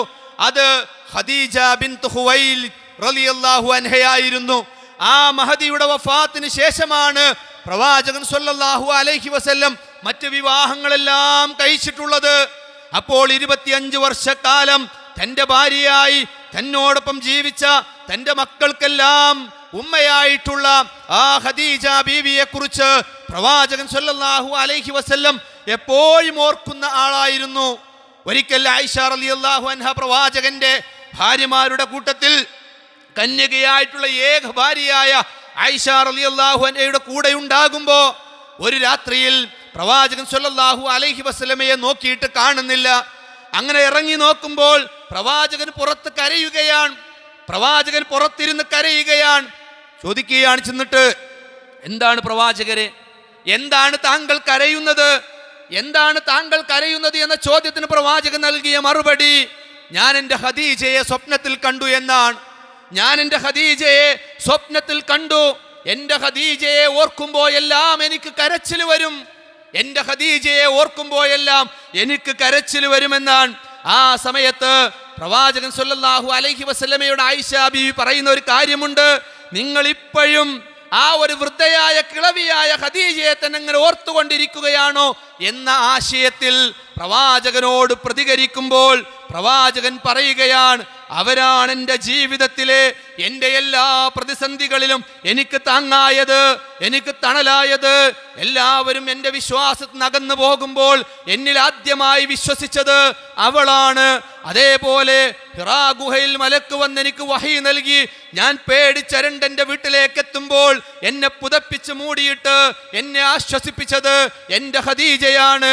താങ്കളെ അല്ലാഹു കൈവടിയുകയില്ല. താങ്കൾ കുടുംബ ബന്ധം ചേർക്കുന്നവനാണ്, പാവങ്ങളെ സഹായിക്കുന്നവനാണ്, അതുകൊണ്ട് താങ്കളെ അല്ലാഹു കൈവടിയുകയില്ല എന്ന് പറഞ്ഞുകൊണ്ട് എൻ്റെ പത്നി ഖദീജയാണ് എന്നെ ആശ്വസിപ്പിച്ചത്. അങ്ങനെ എൻ്റെ ജീവിതത്തിലെ പല സന്ദർഭങ്ങളിലും പല പ്രയാസഘട്ടങ്ങളിലും എനിക്ക് താങ്ങും തണലുമായ എൻ്റെ മക്കളുടെ ഉമ്മയായ ആ ഖദീജ എന്ന് പറഞ്ഞുകൊണ്ട് ഖദീജയെ പ്രവാചകൻ ഓർക്കുന്ന കുറേ സന്ദർഭങ്ങൾ നമുക്ക് കാണുവാൻ സാധിക്കും. ഇതാണ് സഹോദരങ്ങളെ ഒരു ഭർത്താവ്. എൻ്റെ സംസാരം കേട്ടുകൊണ്ടിരിക്കുന്ന സഹോദരിമാരുണ്ടെങ്കിൽ ഇതാണ് ഒരു ഭർത്താവ് ആഗ്രഹിക്കുന്നത്. അഥവാ ഒരു കുടുംബ ജീവിതത്തിലേക്ക് പ്രവേശിച്ചാൽ ആ കുടുംബത്തിലെ പ്രധാന കണ്ണിയായ ഒരു ഭർത്താവിന് ആവശ്യമായത് എപ്പോഴും സമാധാനമാണ്. ഒരു ഭർത്താവിനെ അറിയണം, ആ ഭർത്താവിനെ മനസ്സിലാക്കണം, ആ ഭർത്താവിന് സമാധാനം നൽകാൻ ഒരു ഭാര്യക്ക് സാധിക്കണം എന്നർത്ഥം. അങ്ങനെ ഒരു കാര്യം ഈ ചരിത്രത്തിൽ നമുക്ക് കാണുവാൻ സാധിക്കും. അങ്ങനെ ഒരു കാര്യം നമുക്ക് കാണുവാൻ സാധിക്കും. പകലന്തിയോളം തൻ്റെ കുടുംബത്തിന് വേണ്ടി അധ്വാനിച്ച ഭർത്താവ് അങ്ങനെ ആ അധ്വാനവും കഴിഞ്ഞ് വീട്ടിലേക്ക് എത്തുമ്പോൾ ഇല്ലായ്മകളും വല്ലായ്മകളും എല്ലാം പറഞ്ഞ് ആ ഭർത്താവിനെ വിഷമിപ്പിക്കുന്ന ഒരു ഭാര്യയാണ് എങ്കിൽ സഹോദരങ്ങളെ, എങ്ങനെയാണ് ആ കുടുംബത്തിൽ സന്തോഷമുണ്ടാവുക? ഒരിക്കലും ആ കുടുംബത്തിൽ നമുക്ക് സന്തോഷം കാണുവാൻ സാധ്യമല്ല. അതുകൊണ്ട് ഭർത്താവ് ആഗ്രഹിക്കുന്ന സമാധാനമാണ്, അത് അദ്ദേഹത്തിന് ലഭ്യമാകണം. സഹോദരങ്ങൾ, ഇതെല്ലാം കഴിഞ്ഞപ്പോൾ ആയിഷ ബീവിക്ക് കരച്ചിൽ വരികയാണ്. ഇത് കേട്ടപ്പോൾ ആയിഷ ബീവിക്ക് കരയുകയാണ്. അപ്പൊ പ്രവാചകൻ ചോദിക്കും, നീ എന്തിനാ കരയുന്നത്? ഞാൻ നിന്നെ വഴക്ക് പറഞ്ഞിട്ടില്ലല്ലോ, ഞാൻ നിന്നെ ചീത്ത പറഞ്ഞിട്ടില്ലല്ലോ, നീ പിന്നെ എന്തിനാണ് കരയുന്നത് എന്ന് ചോദിക്കുമ്പോ ആയിഷ ബീവി പറയുന്നത്, ഞാൻ ഓർത്തുപോയി പ്രവാചകരെ, അന്ന് അങ്ങയുടെ ഭാര്യയായിട്ട് ഞാനായിരുന്നു ഉണ്ടായിരുന്നതെങ്കിൽ എന്ന് ആലോചിച്ചപ്പോൾ കരഞ്ഞു പോയതാണ് അങ്ങ്. ആ ഖദീജയെ ഓർക്കുമ്പോൾ, ആ ഖദീജയോട് കാണിക്കുന്ന സ്നേഹം കാണുമ്പോൾ എനിക്ക് ആ സ്ഥാനത്ത് ഞാനായിരുന്നെങ്കിൽ എന്ന് ഓർത്തുപോയപ്പോൾ കരഞ്ഞു പോയതാണെന്ന് പറയുമ്പോൾ സഹോദരങ്ങളെ, അവിടെയും നമുക്ക് ചില ഗുണപാഠങ്ങളെല്ലാം ഉണ്ട്. അഥവാ ഒരു ഭാര്യക്ക് ആവശ്യം സ്നേഹമാണ് സഹോദരങ്ങളെ. നമ്മുടെ ഭാര്യമാർ നമ്മിൽ നിന്ന് ആഗ്രഹിക്കുന്നത് സ്നേഹമാണ് സഹോദരങ്ങളെ. അതാ പെണ്ണിന് നൽകാൻ, നമ്മുടെ ഭാര്യക്ക് ആ സ്നേഹം നൽകാൻ നമുക്ക് കഴിഞ്ഞിട്ടില്ല എങ്കിൽ ഒരിക്കലും നമ്മുടെ ജീവിതത്തിൽ സന്തോഷമുണ്ടാവുകയില്ല എന്ന് നമ്മൾ മനസ്സിലാക്കുക. അഥവാ ഒരു പുരുഷന് വേണ്ടത് സമാധാനമാണ്, ഒരു സ്ത്രീക്ക് വേണ്ടത് സ്നേഹമാണ്. അത് പരസ്പരം അങ്ങോട്ടും ഇങ്ങോട്ടും നൽകാൻ നമുക്ക് കഴിയുന്നുണ്ട് എങ്കിൽ ആ കുടുംബത്തിലാണ് സന്തോഷമുണ്ടാവുക. ആ കുടുംബത്തിൽ സന്തോഷമുണ്ടാകും, ആ കുടുംബത്തിൽ സമാധാനമുണ്ടാകും, ആ കുടുംബത്തിൽ സൗഹാർദ്ദകരമായ ഒരു കുടുംബാന്തരീക്ഷം അവിടെയുണ്ടാകും. അത് നൽകാൻ നമുക്ക് കഴിയണം. അതിന് ചെറിയ ചെറിയ പ്രശ്നങ്ങളെ പർവ്വതീകരിച്ച് കാണിക്കുന്ന, അങ്ങനെ സംസാരിക്കുന്ന, അങ്ങനെ പെരുമാറുന്ന ഒരു രീതി കുടുംബത്തിൽ ഒരിക്കലും ഉണ്ടാവരുത് എന്നർത്ഥം. അതുകൊണ്ട് കുടുംബ ജീവിതം എന്ന് പറയുന്നത്, നമ്മളൊക്കെ പല ആളുകളും കുടുംബ ജീവിതത്തിലേക്ക് പ്രവേശിച്ചിട്ട് എത്രയോ വർഷങ്ങളായി. നേരത്തെ നമ്മൾ ആയത്തിൽ ഓതിയതുപോലെ നമുക്ക് ഇണകളായി, ആ ഇണകളിലൂടെ മക്കളായി, പേരമക്കളായി, അങ്ങനെയൊക്കെ ആയ ആളുകൾ നമ്മുടെ കൂട്ടത്തിലുണ്ട്. അതല്ലെങ്കിൽ വിവാഹം കഴിഞ്ഞ് അടുത്ത കാലത്തെല്ലാം വിവാഹം കഴിഞ്ഞ് കുടുംബജീവിതം നയിച്ചു കൊണ്ടിരിക്കുന്നവരുണ്ട്. അതല്ല എങ്കിൽ ഇനി അധികം താമസിയാതെ തന്നെ കുടുംബജീവിതത്തിലേക്ക് പ്രവേശിക്കുവാനുള്ള ഒരുക്കവുമായിട്ടുള്ള ആളുകളൊക്കെ നമ്മുടെ കൂട്ടത്തിലുണ്ടാകും. അവരൊക്കെ എല്ലാവരും അറിഞ്ഞിരിക്കേണ്ട കാര്യങ്ങളാണിത്. അവരെല്ലാവരും അറിഞ്ഞിരിക്കേണ്ട കാര്യങ്ങളാണ് ഇത് എന്നർത്ഥം. അഥവാ സമാധാനവും സന്തോഷവും ഒക്കെ ഉണ്ടാകാൻ ഈ തരത്തിലൊക്കെ ആകുമ്പോഴാണ് സാധിക്കുക. അള്ളാഹു നമുക്ക് പറഞ്ഞ ആയത്ത് വലിതസ്കുനു ഇലൈഹ എന്ന് പറഞ്ഞില്ലേ, അവളിലേക്ക് ശാന്തി അടയാൻ, സമാധാനമടയാൻ എന്ന് നമ്മോട് പറഞ്ഞില്ലേ. അത് വല്ലാത്തൊരു വാക്കാണ് സഹോദരങ്ങളെ, അത് വല്ലാത്തൊരു വാക്കാണ്. തൻ്റെ ഇണ എന്ന് പറഞ്ഞാൽ അത് കേവലം അതാണ് പെണ്ണോ പെണ്ണിന് ആണോ പരസ്പരം അങ്ങോട്ടും ഇങ്ങോട്ടും ഇണകളായി ജീവിക്കുമ്പോൾ അത് കേവലം നമ്മുടെ ഒരു ലൈംഗിക താല്പര്യങ്ങൾക്ക് മാത്രമുള്ളതല്ല. അതല്ലെങ്കിൽ നമുക്കവരിലൂടെ ഒന്നോ രണ്ടോ അല്ലെങ്കിൽ കുറച്ച് മക്കളുണ്ടാവുക എന്നത് മാത്രമല്ല. അതിനപ്പുറത്തേക്ക് സമാധാനം എന്ന് പറയുന്നത് അത് വല്ലാത്ത ഒരു കാര്യമാണ് സഹോദരങ്ങളെ. ഇണകൾക്കിടയിൽ സമാധാനം ഉണ്ടാവുക എന്ന് പറയുന്നത്, നമുക്കൊരു രോഗം വന്നാൽ അല്ലെങ്കിൽ ഒന്ന് ക്ഷീണിച്ചു വരുമ്പോൾ നമ്മളെ ഒന്ന് ആശ്വസിപ്പിക്കാൻ വീട്ടിലൊരാളുണ്ടാവുക എന്ന് പറയുന്നത് അത് വല്ലാത്ത ഒരു കാര്യമല്ലേ. ഭാര്യക്കൊന്ന് രോഗം വന്നു കഴിഞ്ഞാൽ, ഒരു തലവേദന വന്നു കഴിഞ്ഞാൽ, ഒന്ന് പനിച്ചു കിടക്കുകയാണ് എങ്കിൽ സഹോദരങ്ങളെ, ആ ഭാര്യയുടെ അടുത്തൊന്ന് പോയിരുന്ന് ആ ഭാര്യയുടെ തലയിൽ ഒന്ന് കൈവച്ച് അവളുടെ കവിളിൽ ഒരു മുത്തം നൽകി അവിടെ നമ്മളൊന്ന് നിന്ന് കഴിഞ്ഞാൽ അത് മതി സഹോദരങ്ങളെ. വലിയ ആശ്വാസമായി മാറാൻ പലപ്പോഴും നമുക്കൊന്നും അതിന് സമയം കിട്ടാറില്ല. അല്ലെങ്കിൽ ഇങ്ങനെ കയറുമ്പോൾ എന്തായി എടി അസുഖം, എങ്ങനെയുണ്ട്, കുറവുണ്ടോ എന്നിങ്ങനെ ഒരു മൊരടൻ സ്വഭാവത്തിൽ ഒന്ന് ചോദിച്ചു പോകുന്ന ആ ഒരു സംസാരം കൊണ്ടൊരു കാര്യവുമില്ല സഹോദരങ്ങളെ. നമ്മളൊന്ന് പോയിട്ട് അവരുടെ അടുത്തിരുന്ന് ഒന്ന് തലയിലൊന്ന് കൈവച്ചാൽ മതി. അതാണ് അവരാഗ്രഹിക്കുന്ന സ്നേഹം എന്ന് പറയുന്നത്. അത് നൽകാൻ കഴിഞ്ഞാൽ ആ ഭാര്യക്ക് പിന്നെ വേറൊരാളുടെ കൂടെ പോവേണ്ടി വരികയില്ല. സഹോദരങ്ങളെ, നമ്മൾ ആലോചിക്കുക, എത്രയോ പ്രായമായ ദമ്പതിമാർ നമ്മുടെ കൂട്ടത്തിലുണ്ട്. 10, 70, 80, 85 ഒക്കെ വയസ്സായിട്ടുള്ള ഭാര്യ ഭർത്താക്കന്മാർ നമ്മുടെ ഇടയിലുണ്ട്. അവരുടെയൊക്കെ അങ്ങനെയുള്ള ജീവിതത്തിൻ്റെയൊക്കെ താല്പര്യങ്ങളൊക്കെ എന്നോ കഴിഞ്ഞു പോയി. അവർക്കൊക്കെ മക്കളും പേരമക്കളും ഒക്കെ ആയി. ഒരു പക്ഷേ പേരമക്കളുടെ മക്കൾ വരെ ആയിട്ട് ഇന്നും ആ ഭാര്യ ഭർത്താക്കന്മാരായി ജീവിക്കുന്ന അവർക്കിനി ഈ ദുനിയാവിൽ ഇനി ഒന്നും നേടാനില്ല. ഈ ദുനിയാവിൽ ഇനി പ്രത്യേകിച്ചൊന്നും അവർക്ക് ലഭ്യമാകാനുമില്ല. പക്ഷെ എന്നിരുന്നാലും അവരിൽ ഒരു ഇണ മരണപ്പെട്ടാൽ, തൻ്റെ ഭാര്യ 80 വയസ്സുള്ള തൻ്റെ ഭാര്യ മരണപ്പെടുമ്പോൾ 85 90 വയസ്സുള്ള തൻ്റെ ഭർത്താവെങ്ങാനും ഈ ദുനിയാവിൽ നിന്ന് വിട പറയുമ്പോൾ അവരുടെയൊക്കെ കണ്ണിൽ നിന്നറിയാതെ കണ്ണുനീര് വരികയാണ്. അവർക്ക് സങ്കടമടക്കാൻ കഴിയാതെ വരികയാണ്. എന്താണ് സഹോദരങ്ങളെ ആ കണ്ണുനീരിൻ്റെ അർത്ഥം? ആ കണ്ണുനീരിൻ്റെ അർത്ഥം എന്താണ്? അവർക്കിനി എന്താണ് ദുനിയാവിലുള്ളത്? അവരെല്ലാം നേടിക്കഴിഞ്ഞു. വീണ്ടും ആ കണ്ണീരിൻ്റെ ഇനി പോകുകയാണെങ്കിൽ പോകട്ടെ എന്നല്ലല്ലോ. അതല്ല സഹോദരങ്ങൾ, ഏതു പ്രായത്തിലും ആ ഒരുമിച്ചിരിക്കുമ്പോൾ തൻ്റെ ഒരു പ്രയാസമുണ്ടാകുമ്പോൾ ഒന്ന് ആ തൻ്റെ പ്രയാസങ്ങൾ, സന്തോഷങ്ങൾ, ദുഃഖങ്ങൾ അതൊന്ന് പങ്കുവെക്കാൻ ഒരാളുണ്ടാവുക എന്ന് പറഞ്ഞാൽ അത് വല്ലാത്ത ഒരാശ്വാസമാണ്. ഭാര്യ മരണപ്പെട്ട 10, 70, 75 വയസ്സായി ഇനി ഒരു കല്യാണത്തെക്കുറിച്ച് പോലും ചിന്തിക്കാനൊന്നും കഴിയാത്ത കുറേ ആളുകളുണ്ട്. ഭാര്യ മരണപ്പെട്ടു പോയി. അങ്ങനെ അവരവരുടെ വീടിൻ്റെ ആ സിറ്റ് ഔട്ടിൽ ഇങ്ങനെ ആ ചാരുകസേരയിൽ ഇരിക്കുന്നത് പലപ്പോഴും കാണാറുണ്ട് നമ്മൾ. അല്ലെങ്കിൽ അവരുടെ വീടിൻ്റെ പുറത്തുള്ള തിണ്ടിൽ അവരിങ്ങനെ ഇരിക്കുന്നത് നമ്മൾ കാണാറുണ്ട്. പലപ്പോഴും അങ്ങാടിയിലേക്ക് വന്ന് അവരവിടെ ഇരിക്കുന്നത് നമ്മൾ കാണാറുണ്ട്. പലപ്പോഴും പള്ളികളിൽ നമസ്കരിക്കാൻ വരുമ്പോൾ നമ്മൾ കാണാറുണ്ട്. സഹോദരങ്ങളെ, അവരുടെയൊക്കെ മുഖത്തേക്കൊന്ന് സൂക്ഷിച്ചു നോക്കൂ നിങ്ങൾ. അവരുടെയൊക്കെ മുഖത്തേക്ക് നിങ്ങളൊന്ന് ശ്രദ്ധിച്ചു നോക്കൂ. എന്തൊക്കെയോ ഒരു പ്രയാസം അഥവാ തൻ്റെ ഇണയില്ലാത്തതിൻ്റെ വിഷമം അതേതു പ്രായത്തിലും ഉണ്ടാകും സഹോദരങ്ങളെ. അതാണ് ലിതസ്കുനു ഇലൈഹ, ജീവിതത്തിൽ സമാധാനം ഉണ്ടാവുക, സന്തോഷം ഉണ്ടാവുക എന്നൊക്കെ പറയുമ്പോൾ അതാണ്. അല്ലാതെ കുടുംബജീവിതം എന്ന് പറഞ്ഞാൽ കുറേ ലൈംഗിക ജീവിതമോ, കുറേ അടിച്ചു പൊളിച്ചുള്ള ജീവിതമോ, കുറേ യാത്രകൾ പോകലോ, കുറേ ഭക്ഷണം കഴിക്കാൻ പോക്കോ, അതൊന്നും വേണ്ട എന്നല്ല. അതിൻ്റെയൊക്കെ അപ്പുറത്തേക്ക് കുടുംബജീവിതം എന്ന് പറയുന്നതിന് വലിയ മാനങ്ങളുണ്ട്, വലിയ അർത്ഥങ്ങളുണ്ട്. ആ സ്നേഹവും സമാധാനവും പരസ്പരം കൊടുക്കാൻ എവിടെ നമുക്ക് കഴിയാതെ വരുന്നോ അവിടെയാണ് കുറേ അബദ്ധങ്ങൾ സംഭവിക്കുന്നത്. അവിടെയാണ് ഭാര്യമാർ തൻ്റെ ഓട്ടോറിക്ഷക്കാരൻ്റെ കൂടെ പോകുന്നത്, തൻ്റെ മൊബൈലിൽ പൈസ കയറ്റുന്ന ആ മൊബൈൽ കടക്കാരൻ്റെ കൂടെ പോകുന്നത്, അല്ലെങ്കിൽ തൻ്റെ കുട്ടിയെ സ്കൂളിലേക്ക് കൊണ്ടുപോകുന്ന ഡ്രൈവറുടെ കൂടെ പോകുന്നത്. കാരണം അത് ശരിയെന്നല്ല, വലിയ തെറ്റാണ്. പക്ഷേ ഞാൻ പറയുന്നത് നമ്മുടെ വിഷയവുമായി ബന്ധപ്പെടുത്തി പറയുന്നത്, അവർക്ക് കിട്ടേണ്ട സ്നേഹം കൊടുക്കാൻ നമുക്ക് കഴിഞ്ഞിട്ടില്ല എങ്കിൽ ആ സ്നേഹം കിട്ടുന്നിടം തേടി അവർ പോകും. അതാണ് പ്രശ്നം. അത് തെറ്റ് ശരിയൊക്കെ പിന്നെയാണ് ആലോചിക്കുന്നത്, അതിൻ്റെ ശരി തെറ്റുകളെ കുറിച്ചൊക്കെ പിന്നെയാണ് ആലോചിക്കുന്നത്. അതേപോലെ തൻ്റെ വീട്ടിൽ നിന്ന് ലഭ്യമാകേണ്ട സമാധാനം തൻ്റെ ഭർത്താവിന് കിട്ടാതെ വരുമ്പോൾ ആ സമാധാനം കിട്ടുന്നിടം തേടി അവർ പോകുന്നു. പോയിട്ട് അതിൻ്റെ അബദ്ധവും കാര്യവും ഒക്കെ മനസ്സിലാകുമ്പോൾ സമയം കുറേ വൈകുന്നു. പക്ഷേ ഇങ്ങനെയുള്ള അബദ്ധങ്ങൾ സംഭവിക്കാതിരിക്കാൻ എന്താണ് കുടുംബജീവിതം, അതിൻ്റെ അർത്ഥവത്തായ തലങ്ങൾ എന്താണ്, അതെങ്ങനെയാണ് എന്നതൊക്കെ അറിഞ്ഞുകൊണ്ട് കുടുംബത്തോടൊപ്പം ജീവിക്കുമ്പോഴാണ് സഹോദരങ്ങളെ യഥാർത്ഥ കുടുംബജീവിതവും സന്തോഷവും സമാധാനവും സൗഹാർദ്ദവും നിറഞ്ഞു നിൽക്കുന്ന ഒരു കുടുംബാന്തരീക്ഷം നമുക്കുണ്ടായിത്തീരുക എന്നർത്ഥം. ഭാര്യയോടും ഭർത്താവിനോടുമൊക്കെ പരസ്പരം സ്നേഹത്തിലും ആദരവിലും ബഹുമാനത്തിലും ഒക്കെ ഇടപെടുന്ന രീതികൾ, നന്മയിൽ അവരോട് വർത്തിക്കണമെന്ന് ഭർത്താക്കന്മാരോടുള്ള ഉപദേശമില്ലേ? ഖിയാറുക്കും ഖിയാറുക്കും ലിനിസാഇക്കും, നിങ്ങളിൽ ഉത്തമൻ നിങ്ങളുടെ ഭാര്യയോട് നന്നായി പെരുമാറുന്നവനാണ്. ഖിയാറുക്കും ഖിയാറുക്കും ലി അഹ്ലിഹി, നിങ്ങളിൽ ഉത്തമൻ നിങ്ങളുടെ കുടുംബത്തോട് നന്നായി പെരുമാറുന്നവനാണ്. ഇങ്ങനെയൊക്കെ എത്രയെത്ര ഹദീസുകളിലൂടെ പ്രവാചകൻ സല്ലല്ലാഹു അലൈഹി വസല്ലം നമ്മെ പഠിപ്പിച്ചു തന്നു.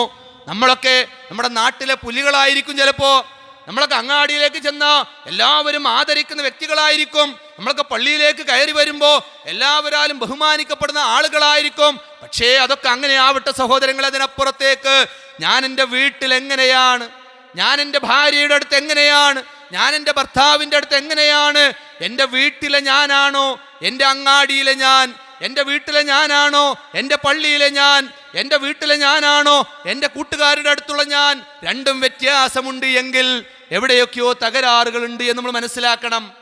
എവിടെയൊക്കെയോ തകരാറുകളുണ്ട്. ഭാര്യൻ്റെ അടുത്ത് ഭയങ്കര സംഭവമായിട്ട് ഇങ്ങനെ അനങ്ങാൻ അയക്കാതെ, ഒന്ന് കാര്യമായിട്ടൊന്ന് വർത്താനം പറയാതെ, ഒന്ന് ചിരിക്കാതെ, അങ്ങനെ ഭയങ്കര മസൽ പിടിച്ചു പോകുന്ന ആളുകൾ കൂട്ടുകാരുടെ കൂടെ കൂടിയാൽ പിന്നെ ഭയങ്കര ചിരിയും കളിയും തമാശകളുമൊക്കെ. എന്താ സഹോദരങ്ങളെ, പിന്നെ നമ്മൾ സന്തോഷമല്ല, സമാധാനമല്ല, ഭയങ്കര പ്രയാസമാണ്, അങ്ങനെയാണ് ഇങ്ങനെയാണ്, വീട്ടിലേക്ക് പോകാൻ തോന്നണില്ല എന്നൊക്കെ പറഞ്ഞു നടന്നിട്ട് എന്താ കാര്യം? അവിടെ നിന്ന് തുടങ്ങണം സഹോദരങ്ങളെ, അവിടുന്ന് തുടങ്ങണം നമ്മൾ. അപ്പം അതുകൊണ്ട് സഹോദരങ്ങളെ, ഞാൻ പറഞ്ഞു വരുന്നത്, നമ്മുടെ കുടുംബജീവിതം സന്തോഷവും സമാധാനവും ഒക്കെ കിട്ടണമെങ്കിൽ ഈ രൂപത്തിൽ നമ്മൾ നൽകേണ്ട കടമകളും കടപ്പാടുകളും ഒക്കെ കൃത്യമായി ചെയ്ത് പാലിച്ച് ആ ദീനീ നിഷ്ഠയോടുകൂടി ജീവിക്കുമ്പോഴാണ് നമുക്കതെല്ലാം കിട്ടുക. ദീനീ കാര്യങ്ങളിലൊക്കെയുള്ള പരസ്പര ഉപദേശങ്ങളും നിർദ്ദേശങ്ങളൊക്കെ ഉണ്ടാകുമ്പോൾ എന്തൊരു സന്തോഷമുള്ള ജീവിതമാകും. സുബഹിക്ക് ബാങ്ക് ഇങ്ങനെ കൊടുക്കുമ്പോൾ ആദ്യം എഴുന്നേൽക്കുന്നത് ഭാര്യയാണെങ്കിൽ ഭർത്താവിനെ വിളിച്ചുണർത്തി പള്ളിയിലേക്ക് വിടുകയാണെങ്കിൽ, ആദ്യം എഴുന്നേൽക്കുന്ന ഭർത്താവാണെങ്കിൽ ഭാര്യയെ വിളിച്ചുണർത്തി നമസ്കരിക്കാൻ ആവശ്യപ്പെടുക, മക്കളെ വിളിച്ചുണർത്തി നമസ്കരിക്കാൻ ആവശ്യപ്പെടുക. എന്തൊരു സന്തോഷമായിരിക്കും നമ്മൾ ആലോചിച്ച് നോക്കിക്കേ. ഓരോ കാര്യങ്ങളിലും ഇന്ന് ഖുർആൻ ഓതിയോ നീ, ഇന്ന് ദിക്ർ ചൊല്ലിയോ നീ, അങ്ങനെ ദീനിയായ കാര്യങ്ങളൊക്കെ നമ്മുടെ വീടുകളിൽ നമ്മളിങ്ങനെ ഒരുമിച്ചിരിക്കുന്ന സമയത്ത് നമ്മളിങ്ങനെ സംസാരിക്കുകയാണെങ്കിൽ എന്ത് രസകരമായിരിക്കും. ഒരു ഫോൺ കൊണ്ട് നമ്മൾ ആ മൂലക്കെ, മറ്റോ ഫോൺ കൊണ്ട് പുറത്തെ തിണ്ടുമ്മൽ, ഇപ്പുറത്തൊരാൾ ഫോൺ കൊണ്ട് വേറൊന്ന്, ഒരാൾ കാർട്ടൂൺ കാണുന്നു, ഒരാൾ വാർത്ത കേൾക്കുന്നു, ഒരാൾ വേറെന്തൊക്കെ കാണുന്നു. എന്താ സഹോദരങ്ങളെ അങ്ങോട്ട് ഉണ്ടാവുക? ഇതൊന്നും ഞാൻ എന്ത് കാര്യങ്ങൾ പറയുമ്പോൾ ഇതൊന്നും വേണ്ടെന്ന അർത്ഥത്തിലല്ല കേട്ടോ. നമ്മൾ വേണ്ടാത്തത് കാണാൻ പാടില്ല, അത് വേറെ കാര്യം. അതിന് ഫോൺ തന്നെ തൊടാൻ പാടില്ല, എടുക്കാൻ ഒന്നുമല്ല. പക്ഷെ ഒക്കെ നമ്മളൊക്കെ നമ്മുടെ വീടുകളിൽ ഒന്ന് സംസാരിക്കാൻ ഒരു അവസരം വേണം സഹോദരങ്ങളെ, സംസാരിക്കാൻ ഒരു അവസരം വേണം നമുക്ക്. ഇതൊന്നും ഇല്ലാത്തതിൻ്റെ കുറവുകൾ നമ്മുടെ വീടുകളിൽ നന്നായിട്ട് അനുഭവിക്കുന്നുണ്ട്. നമ്മുടെ മക്കൾ അനുഭവിക്കുന്നുണ്ട്, ഭാര്യ അനുഭവിക്കുന്നുണ്ട്, ഭർത്താവ് അനുഭവിക്കുന്നുണ്ട്. ശരിക്കും നമ്മളൊന്ന് ആലോചിച്ചോളൂ. നമ്മൾ അയലോക്കത്തേക്ക് ആലോചിക്കണ്ട, അല്ലെങ്കിൽ കൂട്ടുകാരൻ്റെ പേരേക്ക് ആലോചിക്കണ്ട, അല്ലെങ്കിൽ നമുക്ക് ഏതെങ്കിലും പറഞ്ഞു കേട്ട ഒരു പേരുണ്ടാ. അപ്പം ഞാനിതിങ്ങനെ പറയുമ്പോൾ നമ്മളിങ്ങനെ വേറെ ആരെങ്കിലോ കുറിച്ച് ആലോചിക്കുക വേണ്ട. നമ്മൾ നമ്മളെ കുറിച്ച് ആലോചിച്ചാൽ മതി. നമ്മളെ വീട്ടിലത്തെ അവസ്ഥയെക്കുറിച്ച് ആലോചിക്കും. വൈകുന്നേരം നോമ്പൊക്കെ തുറന്ന് സ്കാരമൊക്കെ കഴിഞ്ഞ് ഭക്ഷണമൊക്കെ കഴിച്ച്, ഇവിടുത്തെ രീതി എങ്ങനെ എനിക്ക് അറിയില്ല. നമ്മളവിടെയൊക്കെ ഭക്ഷണം തുറന്നു കഴിഞ്ഞാൽ മഗ്‌രിബ് നിസ്കരിക്കുക, പിന്നെ ഭക്ഷണം കഴിക്കാൻ രീതി ഇവിടെ അങ്ങനെ തന്നെ ആയിരിക്കും എന്ന് വിചാരിക്കണം. അത് കഴിഞ്ഞിട്ട് പള്ളിക്ക് തറാവീക്ക് ഇശാ ജമാഅത്തിനൊക്കെ പോകാൻ കുറച്ച് സമയം ഉണ്ടാകും. ആ സമയമൊക്കെ ഒന്ന് നമ്മുടെ വീട്ടിലുള്ള കുട്ടികളെയും നമ്മുടെ ഭാര്യയും നമ്മളെല്ലാവരും കൂടെ ഒക്കെ ഒന്ന് അവിടെ ആ ഹാളിൽ, അന്ന് സോഫയും വേണ്ട, കട്ടിലും വേണ്ട, പായും വേണ്ട സഹോദരങ്ങൾ, ആ ഹാളിലൊന്ന് വട്ടം കൂടി ഇരുന്ന് നോക്കാണി. ഫ്രിഡ്ജിൽ മുന്തിരി ഉണ്ടെങ്കിൽ അത് കൈകി ഒരു പാത്രത്തിൽ അതോടെ മുന്നിൽ വെച്ചളി. എന്ത് രസമായിരിക്കും നിങ്ങളൊന്ന് ആലോചിച്ച് നോക്കി. അപ്പോഴും മുന്തിരി ഇങ്ങനെ പെറുക്കി ഇങ്ങനെ തിന്നാൽ പിന്നെ കാര്യമൊന്നുമില്ല. അതുകൊണ്ട് കാര്യമില്ല. ഒന്ന് ഉള്ളു തുറന്ന് സംസാരിക്കുക, അങ്ങോട്ടും ഇങ്ങോട്ടൊക്കെ തമാശകൾ പറയ്. അവിടെയാണ് സന്തോഷം ഉണ്ടാവുക, സമാധാനം ഉണ്ടാവുക. സഹോദരങ്ങളെ, അങ്ങനെ കല്യാണം കഴിഞ്ഞ് കുടുംബമായി അങ്ങനെ ജീവിക്കുമ്പോൾ അവർക്ക് മക്കളുണ്ടാകുന്നുണ്ട്. ആ മക്കളെ വളർത്തേണ്ട രൂപങ്ങളുണ്ട്. ആ മക്കൾ വളർന്നു വലുതായി വരുമ്പോൾ അവർക്കഥവാ നമുക്കൊക്കെ നമ്മുടെ മാതാപിതാക്കളോട് കടമകളുണ്ട്. ഇതൊക്കെ അറിയണം നമ്മൾ. അല്ലാഹു സുബ്ഹാനഹു വ തആല നമ്മോട് പറഞ്ഞില്ലേ, യാ അയ്യുഹല്ലദീന ആമനൂ ഖൂ അൻഫുസകും വഅഹ്ലീകും നാറാം വഖൂദുഹാ الناس والحجارة عليها ملائكة غلاظ شداد لا يعصون الله ما أمرهم ويفعلون ما يؤمرون. അല്ലയോ വിശ്വാസികളെ, നമ്മളെ വിളിച്ചിട്ടാ പറയണേ, വിശ്വാസികളെ, ഖൂ അൻഫുസകും, നിങ്ങൾ നിങ്ങളുടെ ശരീരത്തെയും വഅഹ്ലീകും, നിങ്ങളുടെ കുടുംബത്തെയും സംരക്ഷിക്കണേ. നാറാ, നരകത്തെ തൊട്ട്. നിങ്ങൾ നിങ്ങളെയും നിങ്ങളുടെ കുടുംബത്തെയും നരകത്തെ തൊട്ട് കാക്കണേ. വഖൂദുഹന്നാസു വൽ ഹിജാറ, ആ നരകത്തിന്റെ ഇന്ധനം എന്ന് പറയുന്നത് മനുഷ്യരും കല്ലുകളുമാണ്. ആ നരകത്തിന്റെ ഇന്ധനമായി പോവാതിരിക്കാൻ നിങ്ങൾ നിങ്ങളെയും നിങ്ങളുടെ കുടുംബത്തെയും കാക്കണേ എന്ന് പറയുമ്പോൾ വിശാലമായ അർത്ഥമാണ് സഹോദരങ്ങളെ അവിടെയുള്ളത്. നമ്മുടെ കുടുംബം എന്ന് പറയുമ്പോൾ വളരെ വിശാലമായ പല വ്യാഖ്യാനങ്ങൾ അതിനുണ്ടാവുന്നു. നമ്മൾ നമ്മുടെ ഒരു കുടുംബത്തിലേക്കെങ്കിലും ഒന്ന് ഒതുങ്ങി ചിന്തിച്ചു നോക്കിക്കേ. നമ്മുടെ മക്കൾ അല്ലേ, മക്കളൊക്കെ ഉണ്ടായി വരുമ്പോൾ ഇന്നത്തെ ഒരു കാലം നമ്മളതിന് ന്യൂ ജനറേഷൻ എന്നോ XY ജനറേഷൻ എന്നോ ആൽഫ ജനറേഷൻ ബീറ്റ ജനറേഷനോ എന്ത് പേരിട്ട് വിളിച്ചാലും മക്കൾ തന്നെയാണ്. പേരൊക്കെ ഇട്ടോട്ടെ, ഒന്നും കുഴപ്പമില്ല. മക്കൾ തന്നെയാണ്. ആ മക്കൾ ഇങ്ങനെ പ്രസവിച്ച് അവരിങ്ങനെ വളർന്നു വരുന്ന ഓരോ ഘട്ടത്തിലും ആ മക്കൾക്ക് ആവശ്യമായ കാര്യങ്ങൾ ചെയ്തു കൊടുക്കാൻ നമുക്ക് കഴിഞ്ഞിട്ടില്ല എങ്കിൽ, ആ മക്കളുടെ വിശ്വാസ കാര്യങ്ങൾ കൃത്യമായി പഠിപ്പിക്കാൻ കഴിഞ്ഞിട്ടില്ല എങ്കിൽ, ആ മക്കളുടെ കർമ്മകാര്യങ്ങൾ കൃത്യമായി പഠിപ്പിക്കാൻ കഴിഞ്ഞിട്ടില്ല എങ്കിൽ പിന്നെ നമുക്കവരെ പിടിച്ചാൽ കിട്ടുകയില്ല. കുട്ടികളാകുമ്പോൾ അവർ കുട്ടികളല്ലേ എന്ന് പറഞ്ഞങ്ങനെ പോകും. സഹോദരങ്ങളെ, നമുക്കൊക്കെ നമ്മുടെ മക്കളെന്നും മക്കൾ തന്നെയാ. ഇവിടെ 80 വയസ്സായ ഒരു ഉപ്പയുണ്ടെങ്കിൽ ആ ഉപ്പാക്ക് 60 വയസ്സോ 55 വയസ്സോ ഉള്ള ഒരു മകനോ മകളോ ഉണ്ട് എങ്കിൽ ആ ഉപ്പയെ സംബന്ധിച്ച് ആ 60 വയസ്സുള്ള മകനും മകനാണ്, അതും മകൻ തന്നെയാണ്. അപ്പോൾ നമ്മുടെ മക്കൾ വളരുന്നത് നമ്മൾ അറിയുന്നില്ല, അവർ വലുതാകുന്നത് നമ്മൾ അറിയുന്നില്ല. അങ്ങനെ പോയി അവസാനം നമ്മുടെ നിയന്ത്രണത്തിൽ ഒതുങ്ങാതെ പോകുന്ന ഒരു സമയമെത്തുമ്പോൾ നമ്മൾ മേലോട്ട് നോക്കുകയാണ്. എൻ്റെ കുട്ടി എൻ്റെ പിടുത്തത്തിൽ നിന്ന് വിട്ടുപോയി, ഇനി അവനെ പിടിച്ചാൽ കിട്ടാത്ത ഒരവസ്ഥയിലേക്കെത്തി. ഉസ്താദേ, നിങ്ങളൊന്ന് പറഞ്ഞു നോക്കണം. അല്ലെങ്കിൽ ആരെയാണ് ഒരു കൗൺസിലറെ കാണിക്കാൻ പറ്റുന്ന ഒരാളെ ഒന്ന് പറഞ്ഞു തരി, എനിക്കെൻ്റെ കുട്ടിയെയും കൊണ്ടൊന്ന് പോകാനാണ് എന്നൊക്കെ പറഞ്ഞുകൊണ്ട് വരുന്ന എത്രയോ മാതാപിതാക്കളെ നമുക്ക് കാണുവാൻ കഴിയും. അവർക്ക് സമ്പത്തില്ലാത്തതുകൊണ്ടല്ല, നല്ല വീടുണ്ട്, വാഹനമുണ്ട്, സൗകര്യങ്ങളുണ്ട്, എല്ലാം ഉണ്ട്. പക്ഷേ മക്കളെ കൊണ്ട് കുടുംബത്തിൽ സന്തോഷമല്ല, മക്കളെ കൊണ്ട് പുറത്തിറങ്ങാൻ പറ്റാത്ത അവസ്ഥ, മക്കളെ കൊണ്ട് എങ്ങോട്ടും പോകാൻ പറ്റാത്ത അവസ്ഥ. സഹോദരങ്ങളെ സൂക്ഷിക്കണം, നമ്മൾ സൂക്ഷിക്കണം. അപ്പം എന്താ വേണ്ടത്? മക്കളൊക്കെ വളർന്നു വരുമ്പോൾ അതിൻ്റെതായ രൂപത്തിൽ നമ്മൾ എന്ത് ചെയ്യണം? കൃത്യമായി പഠിപ്പിക്കേണ്ട കാര്യങ്ങൾ, അവരെ ദീനീ നിഷ്ഠയോടെ വളർത്താൻ. മുറു ഔലാദകും ബിസബ്ഇ സിനീൻ, അവർക്ക് 7 വയസ്സാകുമ്പോൾ ബിസ്വലാത്ത്, നമസ്കാരം കൊണ്ട് അവരെ കൽപ്പിക്കണം. 10 വയസ്സായി നമസ്കരിച്ചിട്ടില്ല എങ്കിൽ അവർക്ക് അടി കൊടുക്കണം. അത് 7 വയസ്സിൽ ശീലിപ്പിച്ചാലേ 10 വയസ്സിൽ അടിക്കാൻ കഴിയുള്ളൂ. അല്ലാതെ 15-ാം വയസ്സിൽ പോയിട്ട് നിസ്കരിക്കടാന്ന് പറഞ്ഞാ കുട്ടി നിസ്കരിക്കൂല. ആ അടി അപ്പോൾ വാപ്പാക്ക് കൊടുക്കേണ്ടി വരും. കാരണം കൊടുക്കേണ്ട സമയത്ത് കൊടുക്കാതിരുന്ന പിന്നെ കുട്ടികൾ അങ്ങനെ തന്നെ ആയിരിക്കും. സഹോദരങ്ങളെ, എന്ത് സന്തോഷമാണ് നമ്മൾ നമ്മുടെ വീട്ടിൽ നിന്ന് ളുഹറിന്റെ ബാങ്ക് ഇങ്ങനെ കൊടുക്കുമ്പോൾ മോനെയും കൂട്ടി ഭാര്യയോട് പറയാ, നീ ഒളു എടുത്ത് നിസ്കരിച്ചോ, ഞാനും മോനും പള്ളിയിൽ പോയിട്ട് നമസ്കരിച്ചു വരാം. അങ്ങനെ ആ ബൈക്കിന്റെ പുറകിൽ മോനെയും കൂട്ടി ഓരോ വക്തിനും പള്ളിയിലേക്ക് പോകുമ്പോൾ ആ ഉപ്പയും മോനും പള്ളിയിലേക്ക് വരുന്ന രംഗം കാണുമ്പോൾ എന്ത് സന്തോഷമാണ് സഹോദരങ്ങളെ. പോണം. നമ്മൾ സുബഹിക്ക് എഴുന്നേറ്റ് പള്ളിയിലേക്ക് പോകും. അപ്പുറത്തെ റൂമിൽ മകനുണ്ടാകും, 10ഉം 15ഉം 16ഉം വയസ്സായ മക്കളുണ്ടാകും. കൂർക്കം വലിച്ചുറങ്ങുന്നു. അവൻ കിടക്കട്ടെ, ഇന്നലെ കുറേ വൈകിയാണ് കിടന്നത്, ഇന്ന് പരീക്ഷ ഉള്ളതുകൊണ്ടും 12 മണിയാകോളം വായിക്കാൻ ഇരുന്നിട്ടുണ്ട്, ഇന്നിപ്പോൾ രാവിലെ വിളിക്കണ്ട. ഇവിടെയൊക്കെയാണ് പ്രശ്നങ്ങൾ. ഇവിടെയൊക്കെയാണ് നമുക്ക് സംഭവിച്ചു പോകുന്ന പ്രശ്നങ്ങൾ, അപാകതകൾ. അതാണ് സഹോദരങ്ങളെ, നന്നായി സൂക്ഷിച്ചിട്ടില്ല എങ്കിൽ മക്കൾ നമ്മളെ കയ്യിൽ കിട്ടൂല. എന്നാൽ നന്നായിട്ട് നമ്മൾ സൂക്ഷിച്ചു നോക്കി കിട്ടും നമ്മുടെ മക്കൾ. അവരുടെ വേഷവിധാനങ്ങൾ, അവരുടെ മുടിവെട്ടലുകൾ, അവരുടെ സംസാര രീതികൾ എല്ലാം നമ്മൾ വിചാരിച്ചോടത്ത് കിട്ടും ഇൻഷാ അല്ലാഹ്. വേണ്ട പരിശീലനം കൊടുക്കണമെന്ന് മാത്രം, വേണ്ട പരിശീലനം കൊടുക്കണം. ഓരോന്നിൻ്റെയും അപാകത എന്താണെന്ന് ബോധ്യപ്പെടുത്തണം. മുടി വളർത്തിങ്ങനെ വരുമ്പോൾ എന്താണ് എൻ്റെ മുടി ഇങ്ങനെ എന്ന് പറഞ്ഞ് ആദ്യം തന്നെ ചൂടായിട്ട് കാര്യമില്ല, അതല്ല പരിഹാരം. പക്ഷെ ഈ കോലത്തിൽ അത് നടക്കുമ്പോൾ അതിൻ്റെ വഷളത്തരവും കാര്യവും മക്കളെ പറഞ്ഞ് മനസ്സിലാക്കി കൊടുക്കാനാണ് നമ്മൾ ശ്രമിക്കേണ്ടത് ആദ്യം. അതേപോലെ മക്കൾക്ക് പെൺകുട്ടികൾക്കൊക്കെ വേഷം വാങ്ങിക്കൊടുക്കുമ്പോൾ ചെറുപ്പത്തിലേ അതിനനുസരിച്ചുള്ള വേഷങ്ങൾ ശീലിപ്പിക്കണം. പാൻറ്റും ടീഷർട്ടും ഇട്ട് 10 വയസ്സ് വരെ വളർത്തിയിട്ട് 15-ാം വയസ്സിൽ ഇനി ഇത് മാറ്റിക്കളാന്ന് പറഞ്ഞാൽ കുട്ടിക്ക് മാറ്റാൻ കഴിയൂല. അപ്പം ചെറുപ്പത്തിൽ തന്നെ എന്ത് ചെയ്യണം? നമ്മളത് ചെയ്യണം.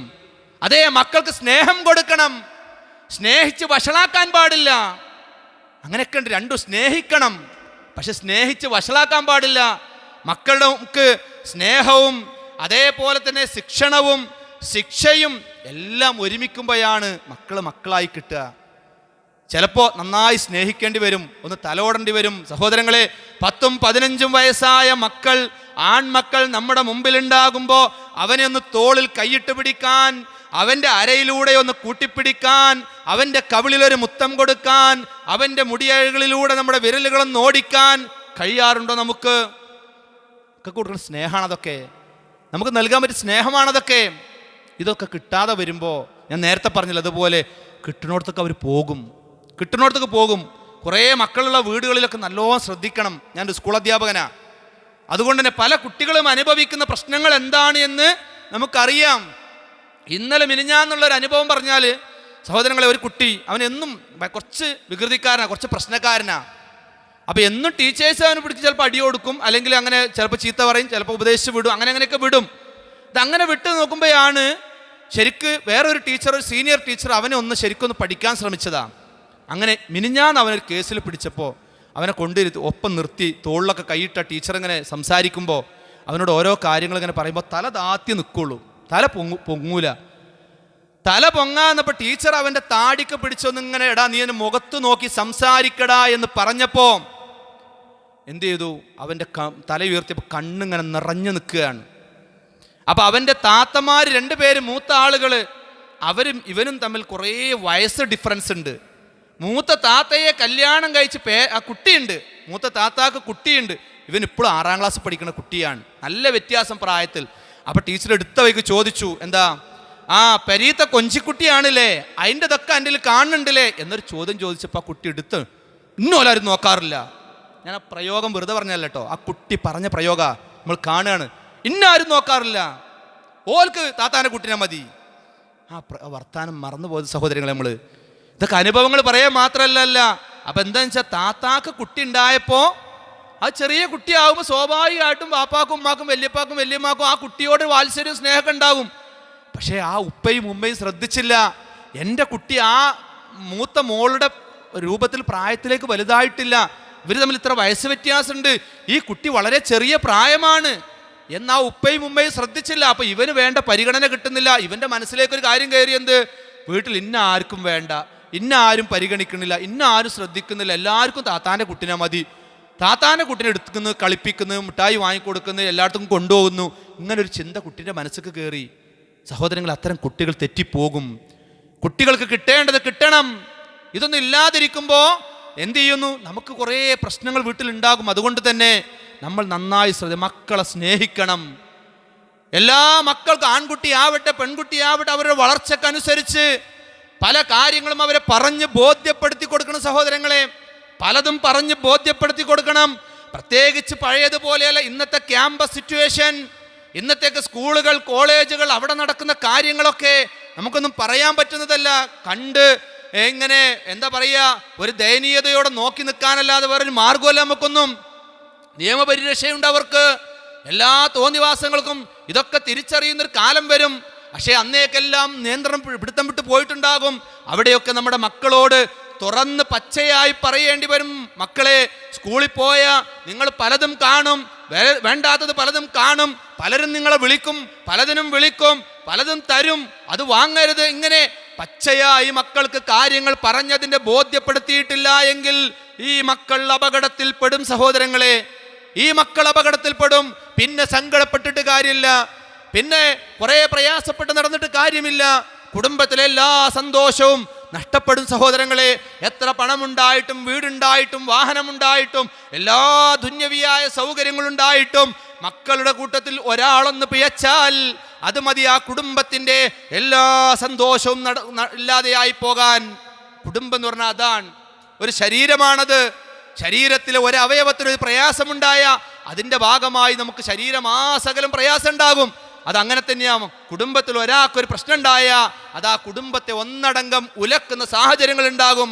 അപ്പം അതുകൊണ്ട് മക്കളെയൊക്കെ വളർത്തുമ്പോൾ കൃത്യമായി പഠിപ്പിക്കേണ്ട കാര്യങ്ങൾ പഠിപ്പിച്ച് മനസ്സിലാക്കി വളർത്താൻ കഴിഞ്ഞിട്ടില്ല എങ്കിൽ സഹോദരങ്ങളെ പ്രശ്നമാണ്. നമ്മൾ മനസ്സിലാക്കുക, റബ്ബനാ ഹബ് ലനാ മിൻ അസ്വാജിനാ വദുരിയാതിനാ ഖുറത അഅ്യുനിൻ വജഅൽനാ ലിൽമുത്തഖീന ഇമാമാ.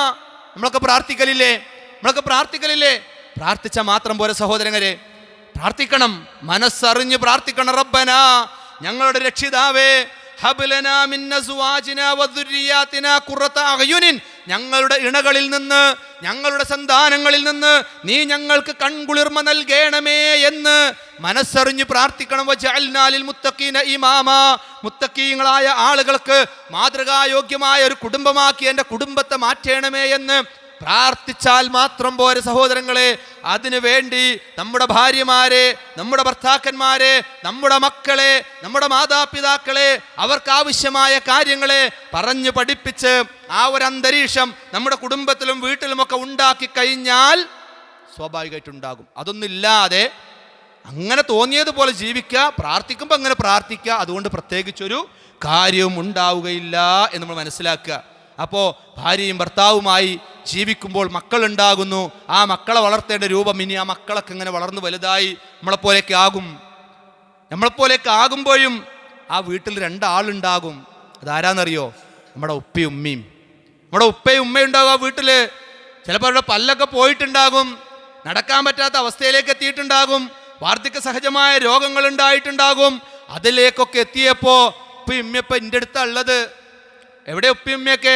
ഉപ്പയും ഉമ്മ എൻ്റെ അടുത്താണ് ഉള്ളത് അല്ലേ? ഉപ്പയും ഉമ്മ എൻ്റെ അടുത്താണ് ഉള്ളത് നമ്മൾ പറയുമ്പോൾ എന്ത് എളുപ്പാ അല്ല സഹോദരങ്ങളെ. ആ ഉപ്പാൻ്റെയും ഉമ്മാൻ്റെ അടുത്തായി മാറണം നമ്മൾ. ഉപ്പയും ഉമ്മ എൻ്റെ അടുത്ത് ആവരുത്, ഞാൻ ആ ഉപ്പാൻ്റെയും ഉമ്മാൻ്റെയും അടുത്തായി മാറണം. അവിടെ സന്തോഷം ഉണ്ടാവും. പോറ്റി വളർത്തിയ മാതാപിതാക്കൾ, പ്രത്യേകിച്ച് അവരൊക്കെ വാർദ്ധക്യത്തിൽ എത്തിക്കഴിഞ്ഞാൽ പിന്നീട് അവരുടെ സംസാരങ്ങൾക്ക് വിലയില്ലാത്ത സാഹചര്യം വരുന്നു, അവരുടെ തീരുമാനങ്ങൾക്ക് വിലയില്ലാത്ത സാഹചര്യങ്ങൾ വരുന്നു. അവരുടെ നിർദ്ദേശങ്ങൾ പരിഗണിക്കാതെ വരുന്നു. അങ്ങനെ പ്രയാസപ്പെട്ട് പോറ്റി വളർത്തിയ മക്കളുടെ വീട്ടിലെ ഏതെങ്കിലും ഒരു റൂമിൽ ഇങ്ങനെ പ്രയാസപ്പെട്ട് മനസ്സംഘർഷത്തോടുകൂടി കഴിയേണ്ട സാഹചര്യം നമ്മുടെ ഉപ്പാക്കും ഉമ്മാക്കും ഉണ്ടാവരുത്. അവർക്കത് ഉണ്ടാവാൻ പാടില്ല. എത്ര ഗൗരവത്തിലാണ് മാതാപിതാക്കളോടുള്ള കടമകളെക്കുറിച്ച് നമ്മെ പഠിപ്പിച്ചിട്ടുള്ളത്. അവരെ ചീത്ത പറയാൻ പാടില്ല.